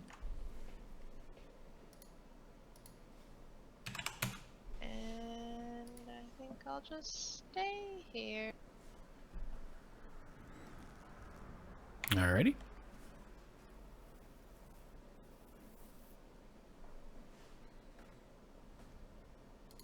Alright, so it would be Gunhild's turn immediately, but there are other movements that I have to adjust around the board still, and then I don't think any of them will be in sight, but you'll be able to take your turn here in just a second. So that goes there. And that goes there. Okay. All right. We're good. You can go good now. I'll move here. Okay. Use my bonus action to put Hunter's Mark on Home Slice, who's praying. I don't believe you're able to actually hit her inside the wall, as it is effectively 5 feet thick and or impenetrable. Okay, because earlier I shot into it without any problems earlier. When like you were several facing sessions ago. when you were facing them at a direct line, but because you're basically shooting through the bulk of the wall or the line of thorns basically to try to hit the target, you're not able to hit them. Yeah, it was a spherical shape, not just a giant corridor of junk in the way. Right. So think of it like they were in the edge of the ring of the hedge and you were shooting at the edge where they were. This one, you're basically trying to shoot an arrow through like 20 feet worth of hedge to get to them. All right, then I'll put it on the Sea Hag and pray that I can hit her with disadvantage. Okay.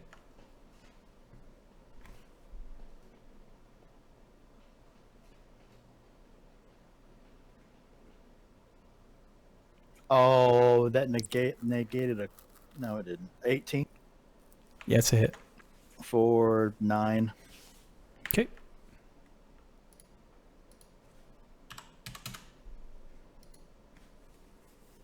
Uh, 23 for 10. That is a hit for 10. I should have pumped those.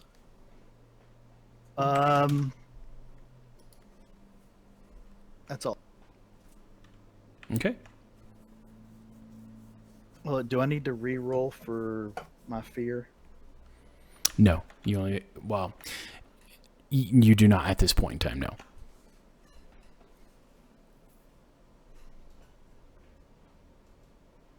All right, so the end of your turn. It is now this newly appointed Sea Hag's turn, who's coming up the stairs and comes into melee range. And I would like for Azzy and Nokris to please roll another wisdom save for me.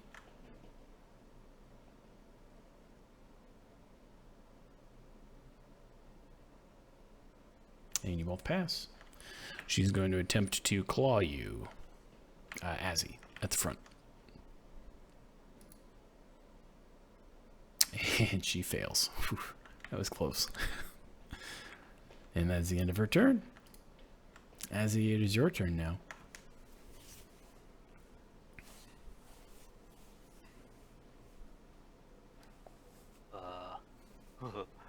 Well,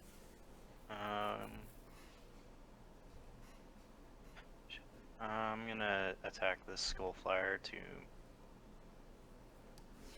Okay.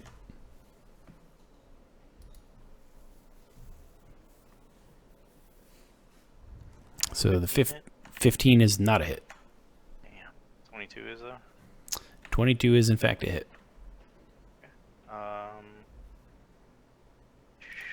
Are these things like? Are they actually flying, or They are hovering above the ground, yes. can I shield master shove? Is that a thing can- for these? You can push one, yeah. You can't knock it on the ground, but you can push it.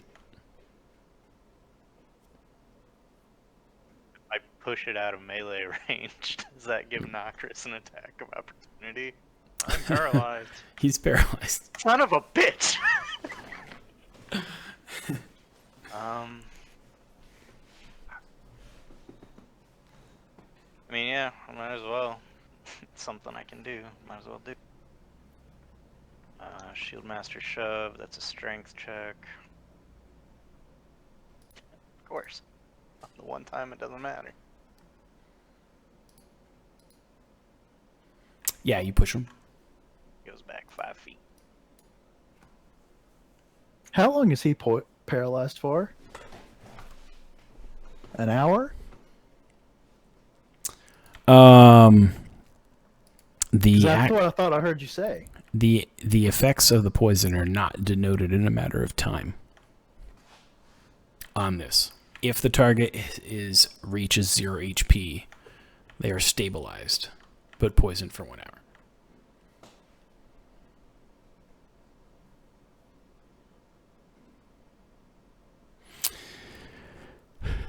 So, the way I think I'm reading this on the card for this particular attack is probably that the paralysis of the poison and your HP reaching 0 is only in effect if you have been incapacitated and recover from that. I think it's simply just you took the poison damage and the poison is in your system currently. Because there's no time effect on the actual poison that's affecting you. Which normally would be a thing if you were taking poison that was either A, causing damage or causing the status effect. Okay, so he's poisoned. He is currently right. So he is currently under the effects of poison. However, he is not taking additional damage for being poisoned, and he is not paralyzed at this time because he has not been incapacitated. Okay, he's got to hit 0. He's got to go incapacitated. Then he gets paralyzed. For an hour, yep. Okay, so can I get an attack of opportunity then? I'm going to say you can. Okay, I will take it then for now. I was just trying to clarify because I was confused. I'm like, poison put him immediately into paralysis. That just sounded off. Right. No, that's the way that a lot of poisons work. And these particular creatures are basically not meant to be something that's going to kill you on their own, but rather to debilitate you. The 8 does not hit. I figured. And they debilitate you and something else cleans up, basically. Yeah. Ah. And yeah, no, that's actually quite normal for how poisons work. 5e, it's a little bit different, where oftentimes they'll just do additional damages, but some of the nastier ones will do damage and just flat out put you to sleep, make you take continual damage over your rounds, or paralyze you or something else. All right, so next turn is a Skull Flyer who is going to emerge from the murk, as it were, and is going to attempt to sting Caster with ye old poison.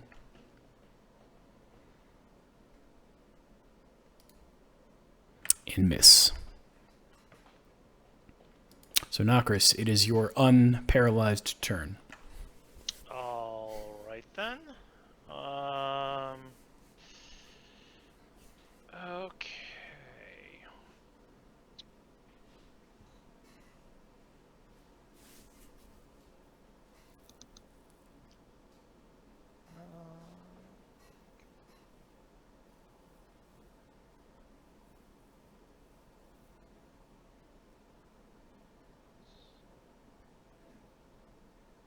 Okay. I think for now I'm going to attack this Skull Flyer right here.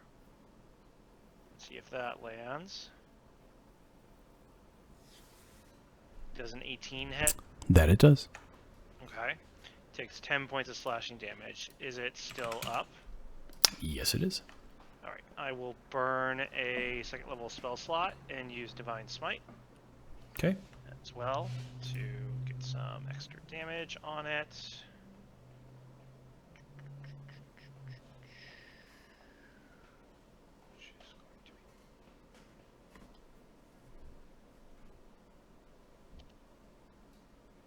It takes an additional 15 points of radiant damage. It is radiantly dead. Cool. Okay. I think with that I will then move down here. And that will be my turn. All right.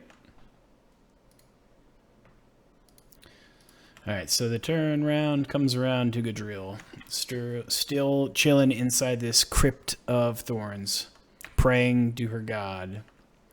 And around the whole area in the vicinity, the torchlight seems to dim in the air, and you hear a slight noise of crackling in the air as well. That is the end of Gadriel's turn. Talia, you're up. So, let's do this. So, bonus action, let's pop this healing potion. 17 HP, not bad. I will take that. That's a lot more than what I had before. Let's see. Well, they're both out of the darkness now, so drop concentration on that, which is not an action. But I will use one of my Arcane Trickster spell slots to cast Hex on the Sea Hag. All right.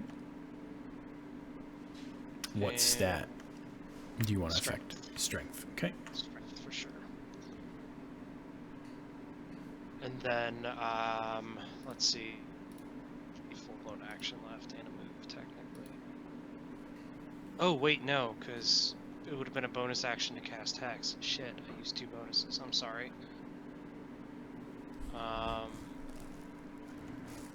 Can I just do that in place of my move, or no? I could allow that. If you want to do the hex instead of movement, I'll allow that as a bonus in this particular instance. Okay. Because I was also going to cast a cantrip at them. So. I'll allow that. Okay, I'm sorry.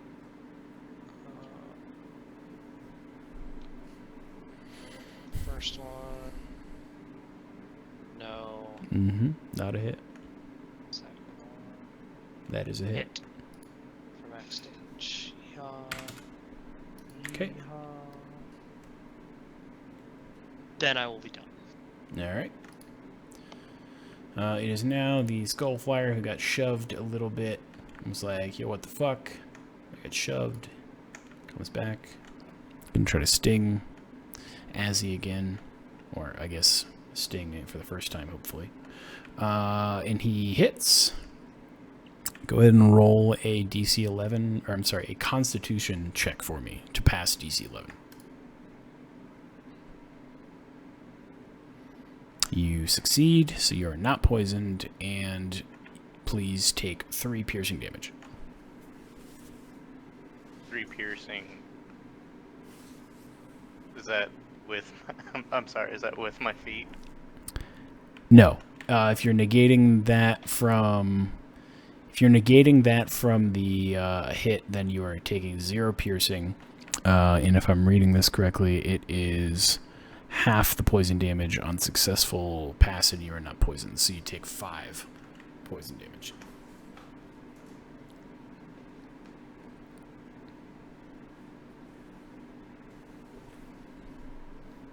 Still working on my temp. Alright, so Caster, it is now your turn.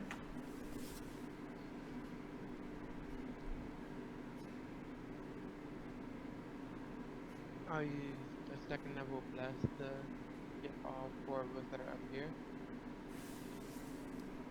Alright.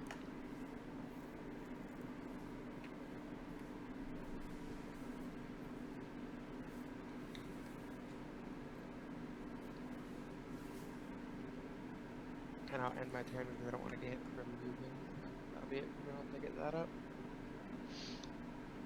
So you're casting a second level bless at second level, so you basically are targeting 1 individual.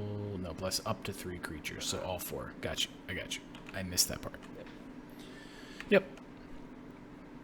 And that's the end of your turn. It's now the hag turn. So I will require 4 individuals to please make a wisdom save, lest you be scared.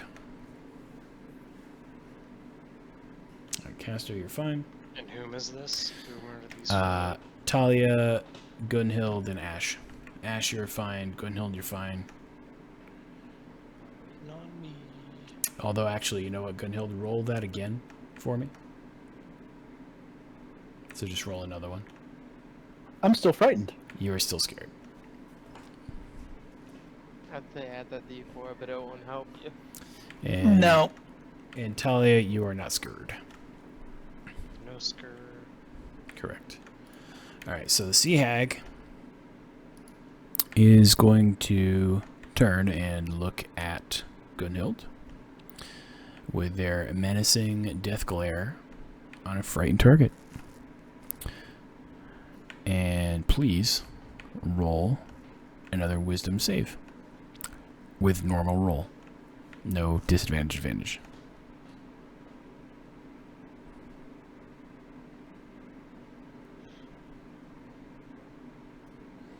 And thankfully, you are not reduced to 0 hit points. I've heard Death Glare before. When you said it, I'm like, oh man. And that is the end of the Sea Hag, sir. At least that Sea Hag. It is now this Sea Hag down here's turn, and I need Nokris and Azzy to please do a wisdom save for me.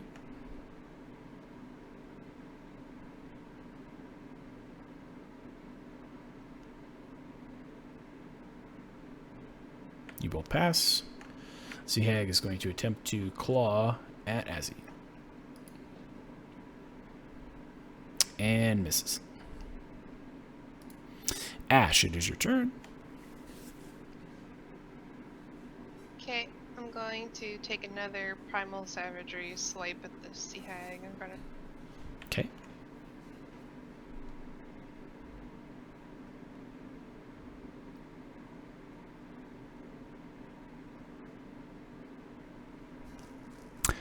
That And I is. also add that You D4. do your.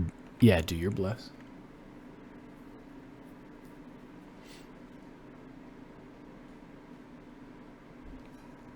And you hit. For 16. Which savages the shit out of the Sea Hag into a pile of gore. Bitch, fuck you. Does this mean I lose my frightened status? You still retain it until your next turn.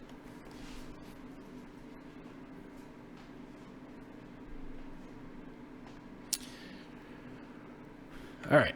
Sea Hag is dead. Ash, is there anything else you would like to do with your turn, or is it okay? Alright, it moves to Gunhild.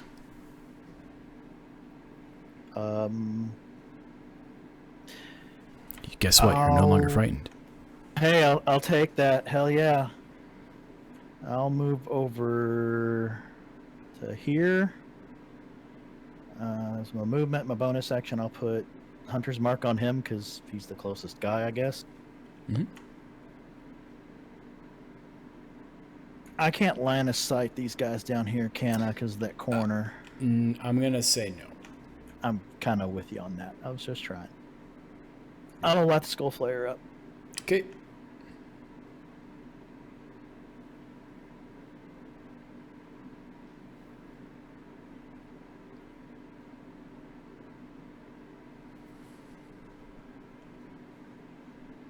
$16 As a hit, for a 15.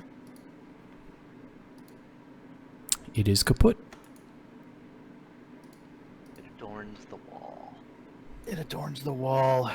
It's now a bone totem that is plastered, or rather pinned to the wall. Giggity. Giggity. On conjure animals, can I pick where I put them? Yeah, theoretically. I mean, it depends upon what's the radius. Or is there any kind of like radius on the spellcast? It says my ranger area is 60 feet, so I would assume yes. Yeah, so within 60 feet. Okay. I'm not gonna do that, and since I've already used my one action, I can't cast a spell.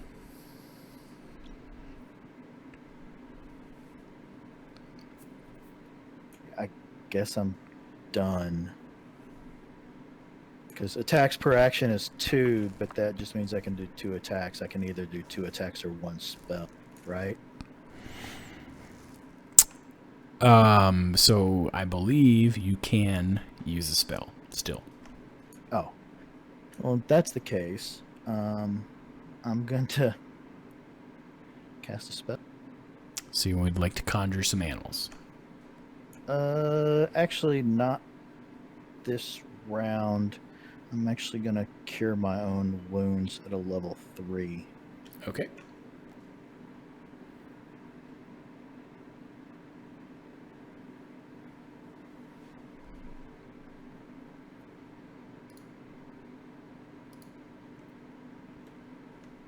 So I So take 13. 13.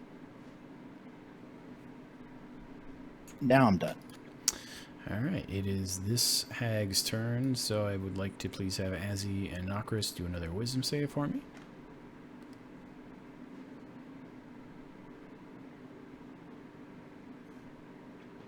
Okay.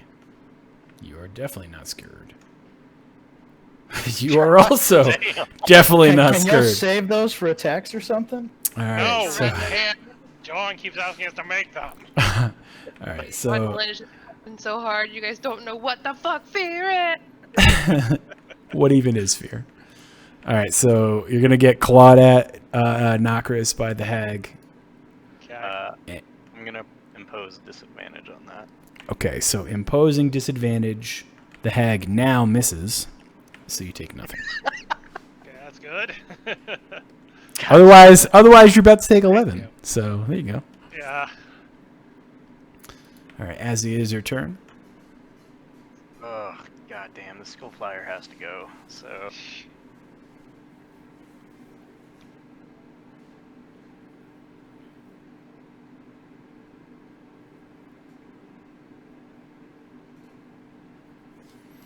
All right, so the 20 is a hit for 3, and the 7 is a miss.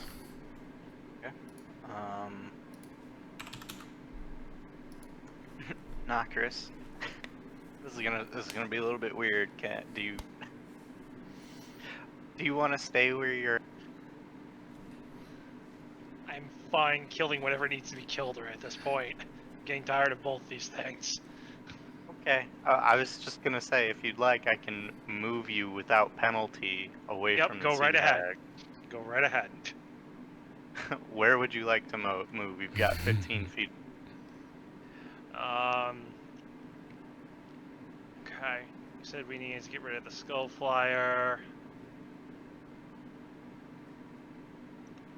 Guess right here, so I can reach everything.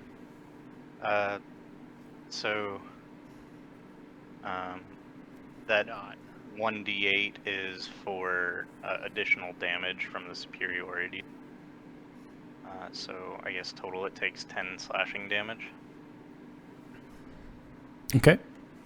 And maneuvering strike. I'm trying to find it. I apologize. It's like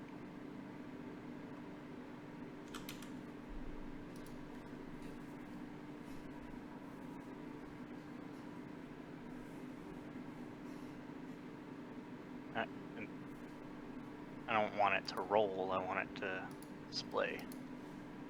There you go. Oh, Jesus Christ. The maneuvers are presented in alphabetical order. Sorry, that's I hilarious. legitimately don't know how to get this to. That's okay. I'm assuming the gist of it is when you make an attack, you have the ability to make either yourself or another target reposition for like a flanking or something within 15 feet of your When you person. hit with a weapon attack, you can expend one a dice to add the total to the damage roll and to allow a creature that can see or hear you to use its reaction to move up to half its speed without provoking opportunity attacks from the target of your attack. Okay. Which is good, because if he had moved out of line with the hags, he would, or that one hag, he would have had to get clawed at, so. Yeah. Okay, so yeah, there you go. You did some extra damage. You did what, a total of 7 bonus, and was that maneuvering attack 2 bonus damage as well, or was that the 7 that you rolled? No, Looks that like was the the 7 that I rolled the first time. Okay, so then damage is correctly allotted to the Skull Flyer. Yes. Okay, is that the end of your turn? Actually, no. I'm also going to action surge and make 2 additional attacks on the Skull Flyer. Okay. That 16 hit. The 16 does hit for 9 damage. The 11 misses. And 9 damage is enough to crush it to the ground into splintered forms of bone that it was not previously. Yep. Fuck you, Skull. Alright, I assume now that's the end of your turn. Yes. Alright, Nokris, you are Okay. up. I will attack the Sea Hag that's right here. Okay.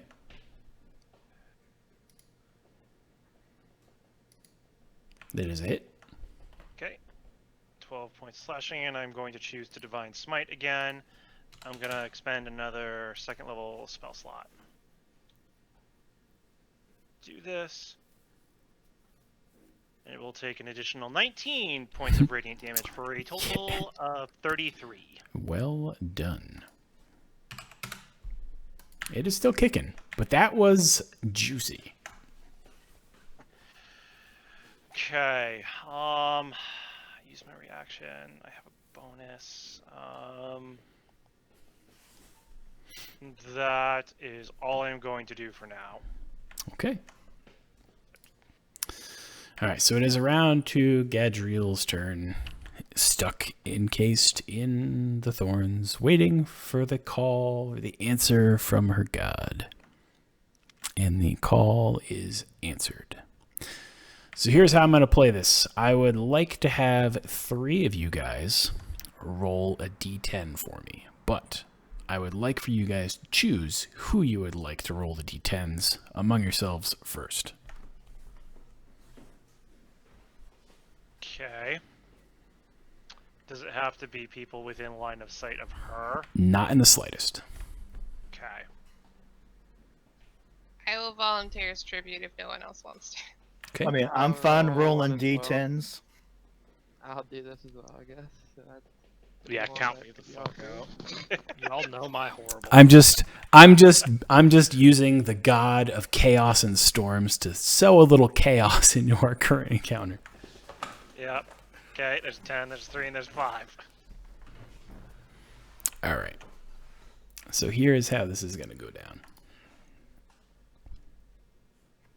Something's coming from the pit. Rock, From everyone die.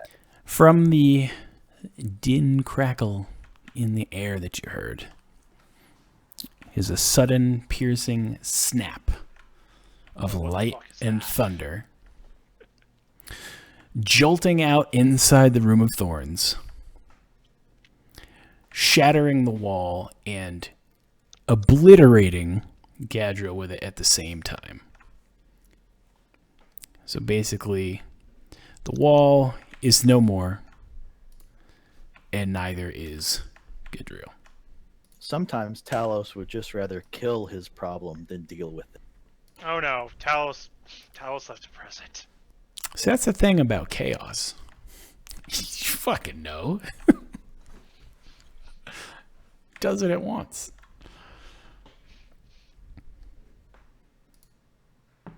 All right, so after that thunderous sound in the boom and the shattering of the splintering of the wall and the sudden discovery of a mess inside of that room, Talia, it's now your turn. Da da da da. I go that away. Bonus action to move my hex, because that's a thing. Since the person is no longer there. Thank you. Let's put it on that one, because I believe they're within range. Yep. And also going to hex strength. Okay. You're welcome, Shield Master. And then I will put Eldritch Blast on her. Same one. Okay. Thing. Evil thing. So, let's see here. So 2 Eldritch Blasts, and depending on whichever one's hit, that means they each get a potential extra 1d6. So the first blast is a hit for 10. Okay. and the extra 1d6 for Hex. 5 necrotic. Second Eldritch Blast. Is also a hit for 10. And plus 2 for 12. So 15, 20, 27? Jeez. That particular hag is blasted out of this universe. Never mind. No need to hex them. Well, I mean, yes, but also no. Next person. Caster, you're up.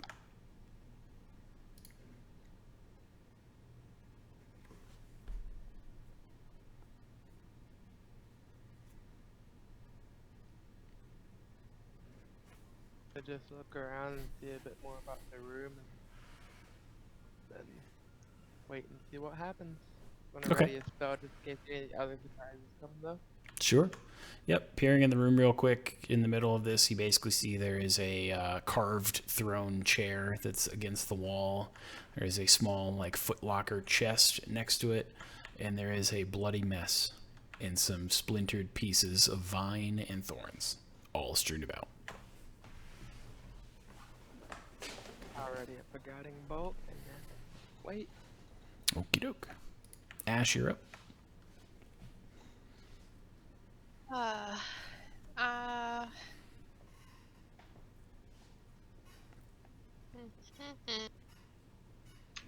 I move here, do I have line of sight on that hag? Yes. Will I be within range of her craziness? Yes. That's fine. Oh well. I'm gonna chuck a frostbite. Okay.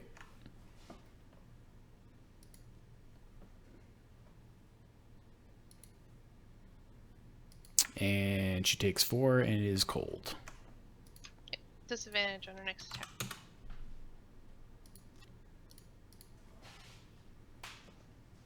And I assume that is the end of your turn. Okay. Gunhild.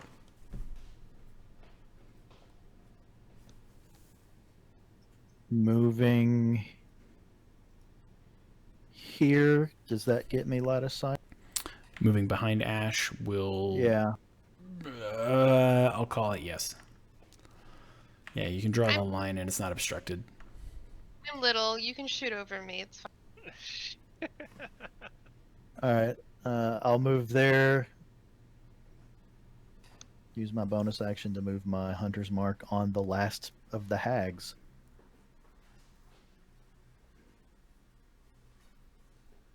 Make the bitch dance.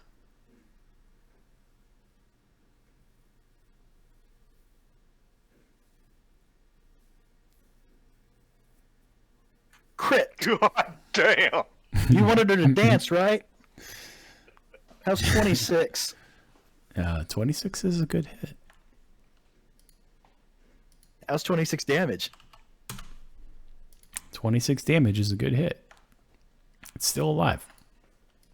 Oh, I expected her to still be alive. That's why I'm going to do it again.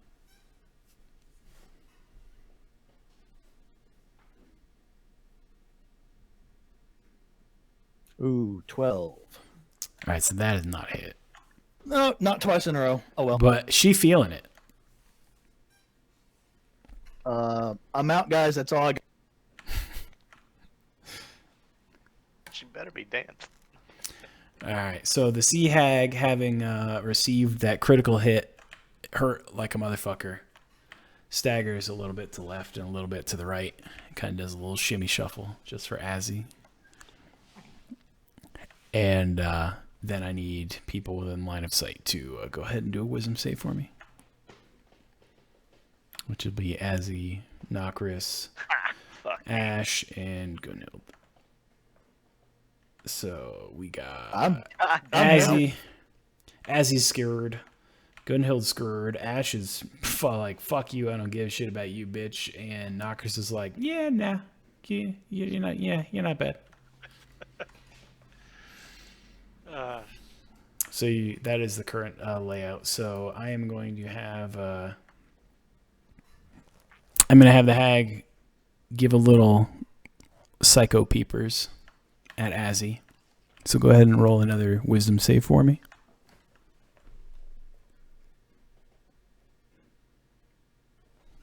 You stay on your feet, good sir. And it is now your turn. Well, guess there's only one thing to do. Roll with disadvantage. Not wrong. All right, so 12 and a 14. for 14 is a hit for 8 damage. Still standing. Still standing. Knock that. I'm gonna attempt to knock that bitch to the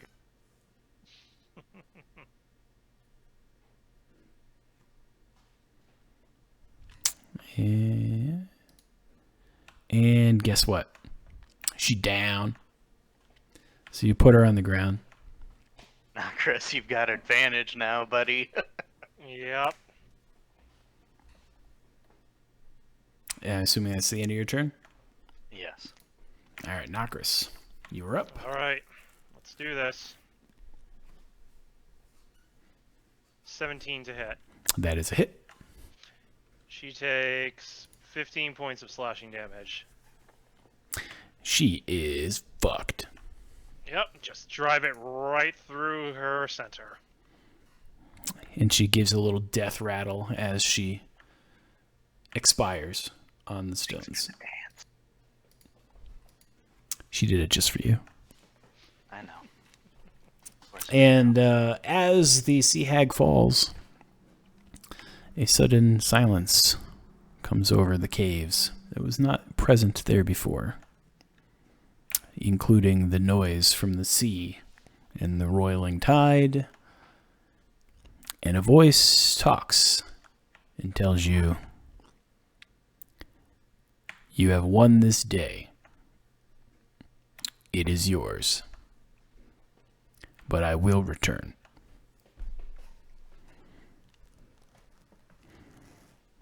Eat a dick, Talos.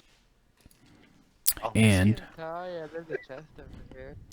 and that is the extent of combat. I'm sorry, what was that? So that is the extent of combat. Oh, no.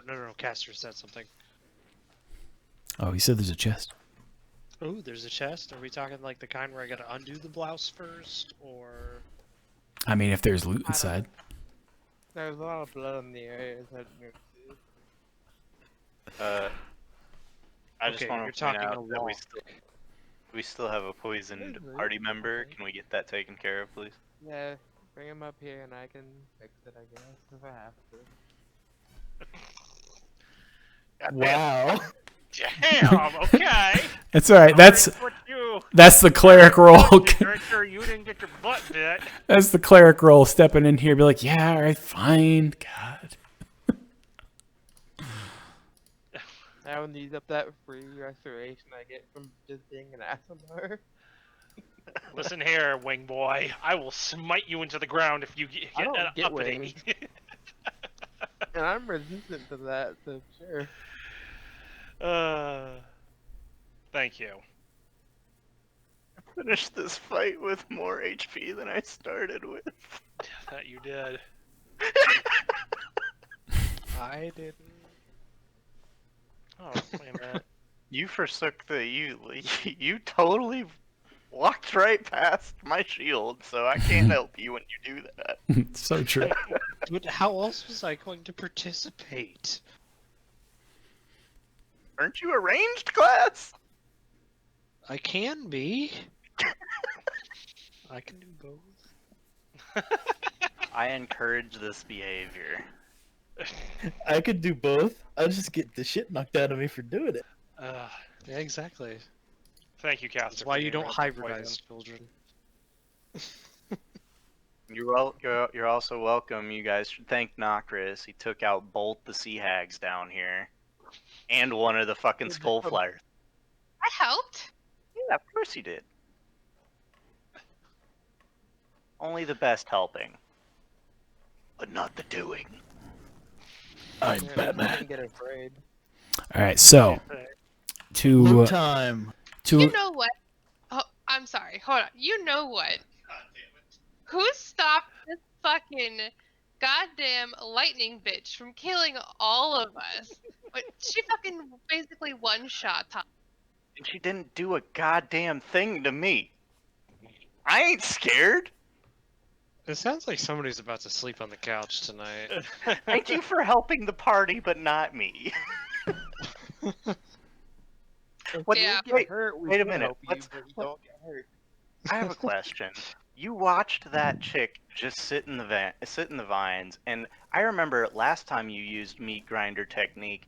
After the meat was done grinding, you did this little with the vines. Why couldn't you make the vines go? Like, it would have just made everything simpler. the Vines couldn't have done a little dance after their victory kill because they were blown apart by a random incursion of light. No. While she was in, No, she You can't do that. move them. You can't affect the Vines to have them deal damage while they shake. That was literally just like an RP thing to make them dance and a victory thing to taunt people. I know, but you're really helping my case here, John. Thank you. How? You know, you're really helping it. I'm really trying to sleep on the couch tonight. Okay. You're making sure that happens. Okay, perfect. I'm glad I could help. All right, so I'm assuming we're going to want to check out the remainder of the cave. Yes, I hear something about a chest. Is it locked? There is, in fact, a chest, and it is unlocked, and it is in this location over here. And among the it is not trapped. Your passive checks, you are good. Among the treasure, you locate 300 gold pieces. Not a whole lot, but this bitch lived for Talos. You also locate 3 ornate matching silver daggers. They are worth a total of 500 apiece. Quartermaster writing all this down? You find a potion of vitality. I'm writing it all down. You find a ring of warmth. And a wand of magic missiles.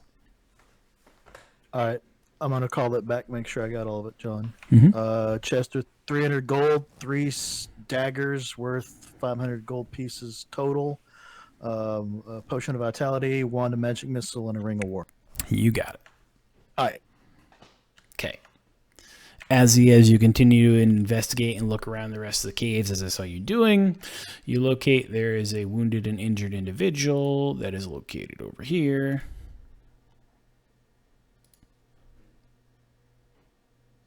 Wand magic missile. His name is Sovendal, and he is a drow. And he is wounded and cursed. And because of this curse, he has basically just been left in this corner to die as an invalid while everyone else has been doing their thing. Kind of curse. You're not able to discern. So he knows that he was cursed.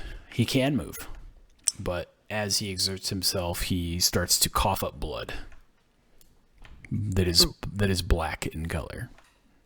We got a healer. Well, you guys are all the way up there, so I don't know if this is information that only I know right now. So Yes, it is at this Yeah. point. Yeah, it is.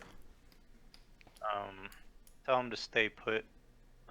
We have a healer, and we'll get him patched up. Okay. Yeah, I mean he's not really gonna go anywhere anytime fast, so he's just like, okay, yeah, that's fine. I go and inform our illustrious sassy healer about the drow I found. All right, noted. And would like to ask your opinion on whether or not we should just put him out of his misery. Dude said he's cursed, so I mean, Yeah. Okay. What can I tell about this person? Well, I mean, you know that he told you that he said he's cursed. So your options are you can try to discern if that's accurate. You can try to maybe look him over or see if he's hurt in any other way. All right, so you want to basically investigate whether or not he is hurt in any other way, or what do you want? Just trying to see if he's hurt in any other way first. Okay. So I can actually do something about that part. So go ahead and roll a medicine check for me. While caster's doing that, can I also cast detect magic, like around the? Yes. All right, so you're 25 in medicine check. You can, in fact, confirm that he is cursed, and that this curse, it basically is affecting him in such a manner that it forces him to expel black blood when he exerts himself. Nothing that basically forces him to effectively die, but that it's very much a deterrent from being able to do anything that requires exertion. This dude like built? Can I carry him? You could carry him, yeah.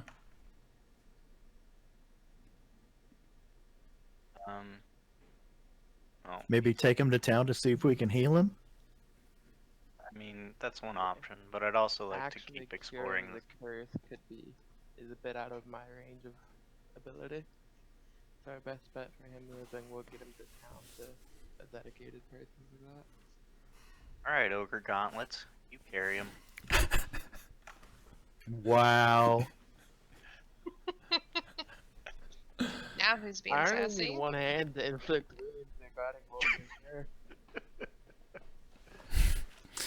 All right, so I assume then the plan is we're going to take Sovendal with us when we leave. Yes.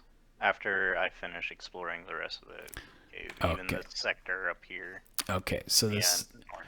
the sector up here to the north that you go and investigate, you find a lot of humanoid bones strewn about. And a lot of them look like they've been gnawed on, and in other ways basically stripped or broken apart from, kind of forceful impacts. You can also discern that along the possessions and items that are in here, it was probably an area where the sea hags might have existed, or at least stayed in this particular area. Or anything like identifying these bones as like maybe the hostages that got taken?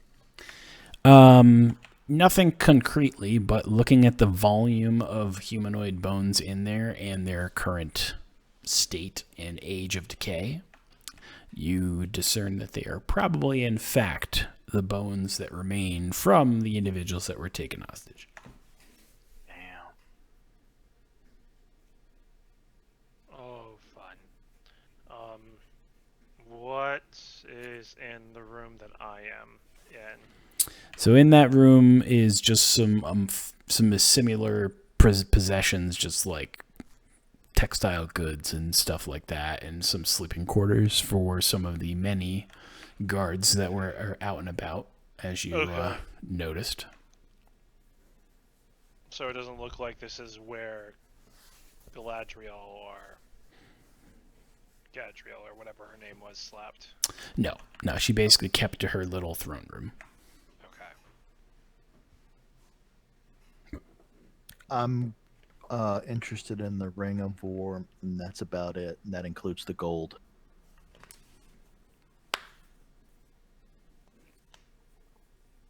Well, we can worry about dividing up everything for spoils later.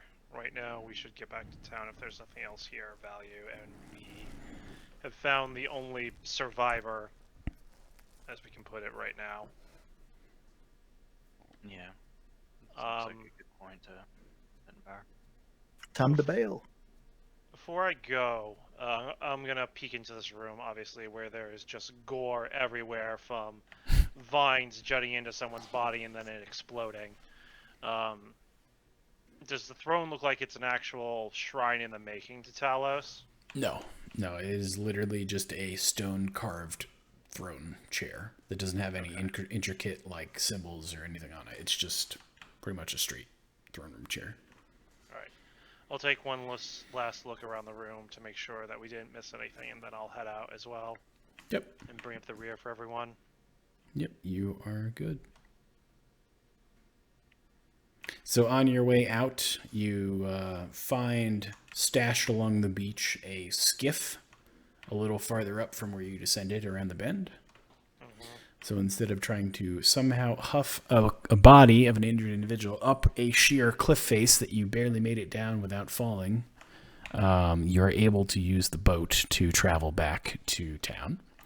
Similarly, the action that was afoot in the waves is calmed, and the water is calm, the sky is clear, everything is good.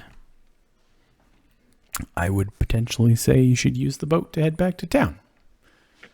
I'm down with that, considering I know how to use a boat. 2 of you do. I'm a sailor, so. Yeah, sailor. All right, so you load up Sylvandal onto the boat. You load up your goodies onto the boat. Everyone climbs into the boat, and we go back to Leyland. We're on a boat. Yes, that is one way of putting it.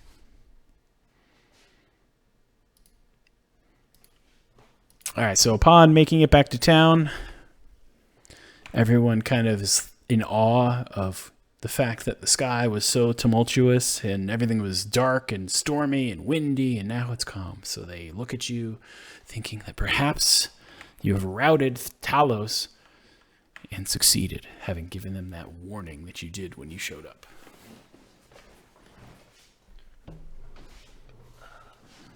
They ask you if it's true. Is it true? Did you stop him? No. This week. And they let out a little sigh of relief and a cheer. I wouldn't be cheering. I How many don't think did we I just needed lose? to the shrine. About 40, I think they said, for how many we probably lost.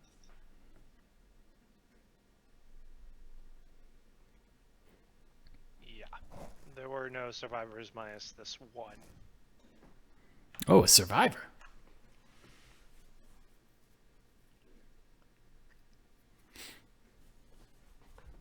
Yes. And he needs to see Doctor and also Father Marigold. Oh, all right, very well. Wounds or not. Bring him to the hospital we've set up, and we'll treat him. I carry him that way. I will talk with one of the local guards and have them go down to the squad that we had waiting outside by like the top of the cliffside, since we couldn't rightfully talk to them while in the boat, That's fair. Yep. and tell them that they can head back and that everything is done. All right. The missive is sent.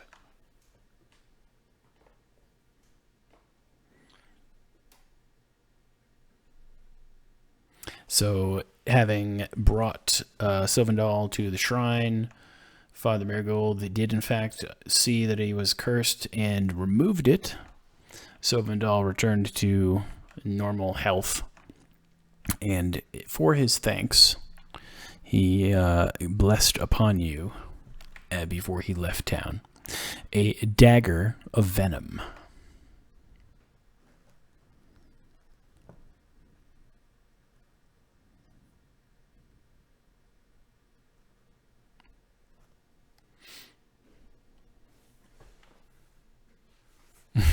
My, how quickly this has waiting for changed. It would make sense, All right. to be fair. I mean, the stabby guy. So with that included in this current situation, the Council of Leyland basically implores that you stick around and help them bring stability back to the town as they continue to reconstruct. That's a hard pass for me. I got a payday waiting up in Neverwinter. Yeah, I would like to return to Neverwinter as well. Oh, by the way,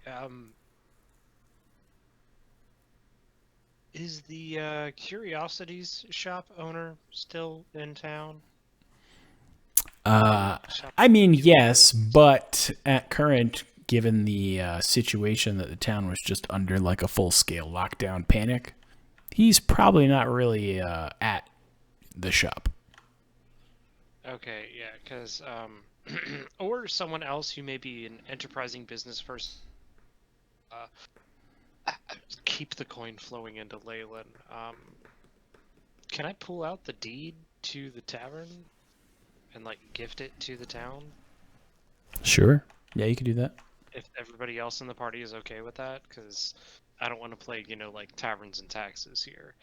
As much as Tali would like to own a tavern, she also has people waiting on her back in Neverwinter. So I am personally fine with that. No objection here. None for me. That was up to you for if you're wanting to deal with that. yeah, so here is this. There's a tavern up the road. We have boarded the doors.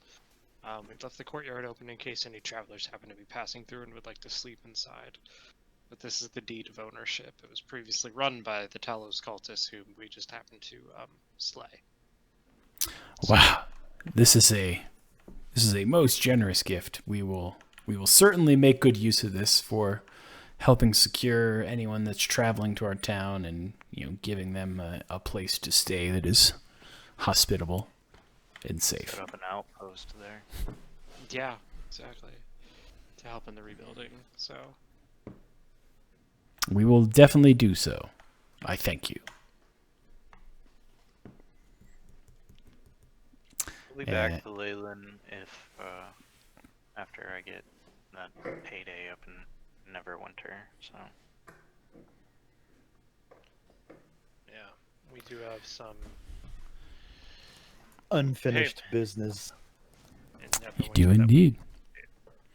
So with that, I will kind of do the Dusty Trails sunset march of wagons and the good guy cowboys riding off into the sunset. That's not quite a sunset because it's not really in that right direction to be into the sunset. But they're heading north back to Neverwinter, having saved the day in this particular day from stormy chaos. Yep. And that is where we will hold the campaign for now. I'll skip next week because I'm going to be tied up, but after that we can resume with the next module the following Monday, and I will have that ready to go. But before we can actually get into the nitty-gritty of the module, we've got to kind of reconvene in Neverwinter when you guys get there, and then get you underway. So Good. 2 weeks. 2 weeks Is from now. Memorial Day. Ooh, that's right. Is anybody going to be tied up with Memorial Day stuff? Or should we pass that over another week? I'm not going to be tied up, but I'd say probably just ask again, like as we Yeah, start getting as we closer. get closer, that's what fine. day is Yeah. that? It's a Monday. 25th. Two Mondays from now. I should be good because I just got my Amazon schedule today and I am free on Sunday, Monday, Tuesday from now on, so Okay. we're good. Sounds good. Well, I'll ping everybody probably next week, next Monday or next sometime in the middle of the week, just to kind of check in and see if Memorial Day is going to be an issue or not for anybody. But otherwise, have a good break. And thank you for completing the Stormlord's Wrath. Thank you for And I DMing. didn't even need that death ward. Thank you. I was going to say, we're not done yet. We still have other things to deal with.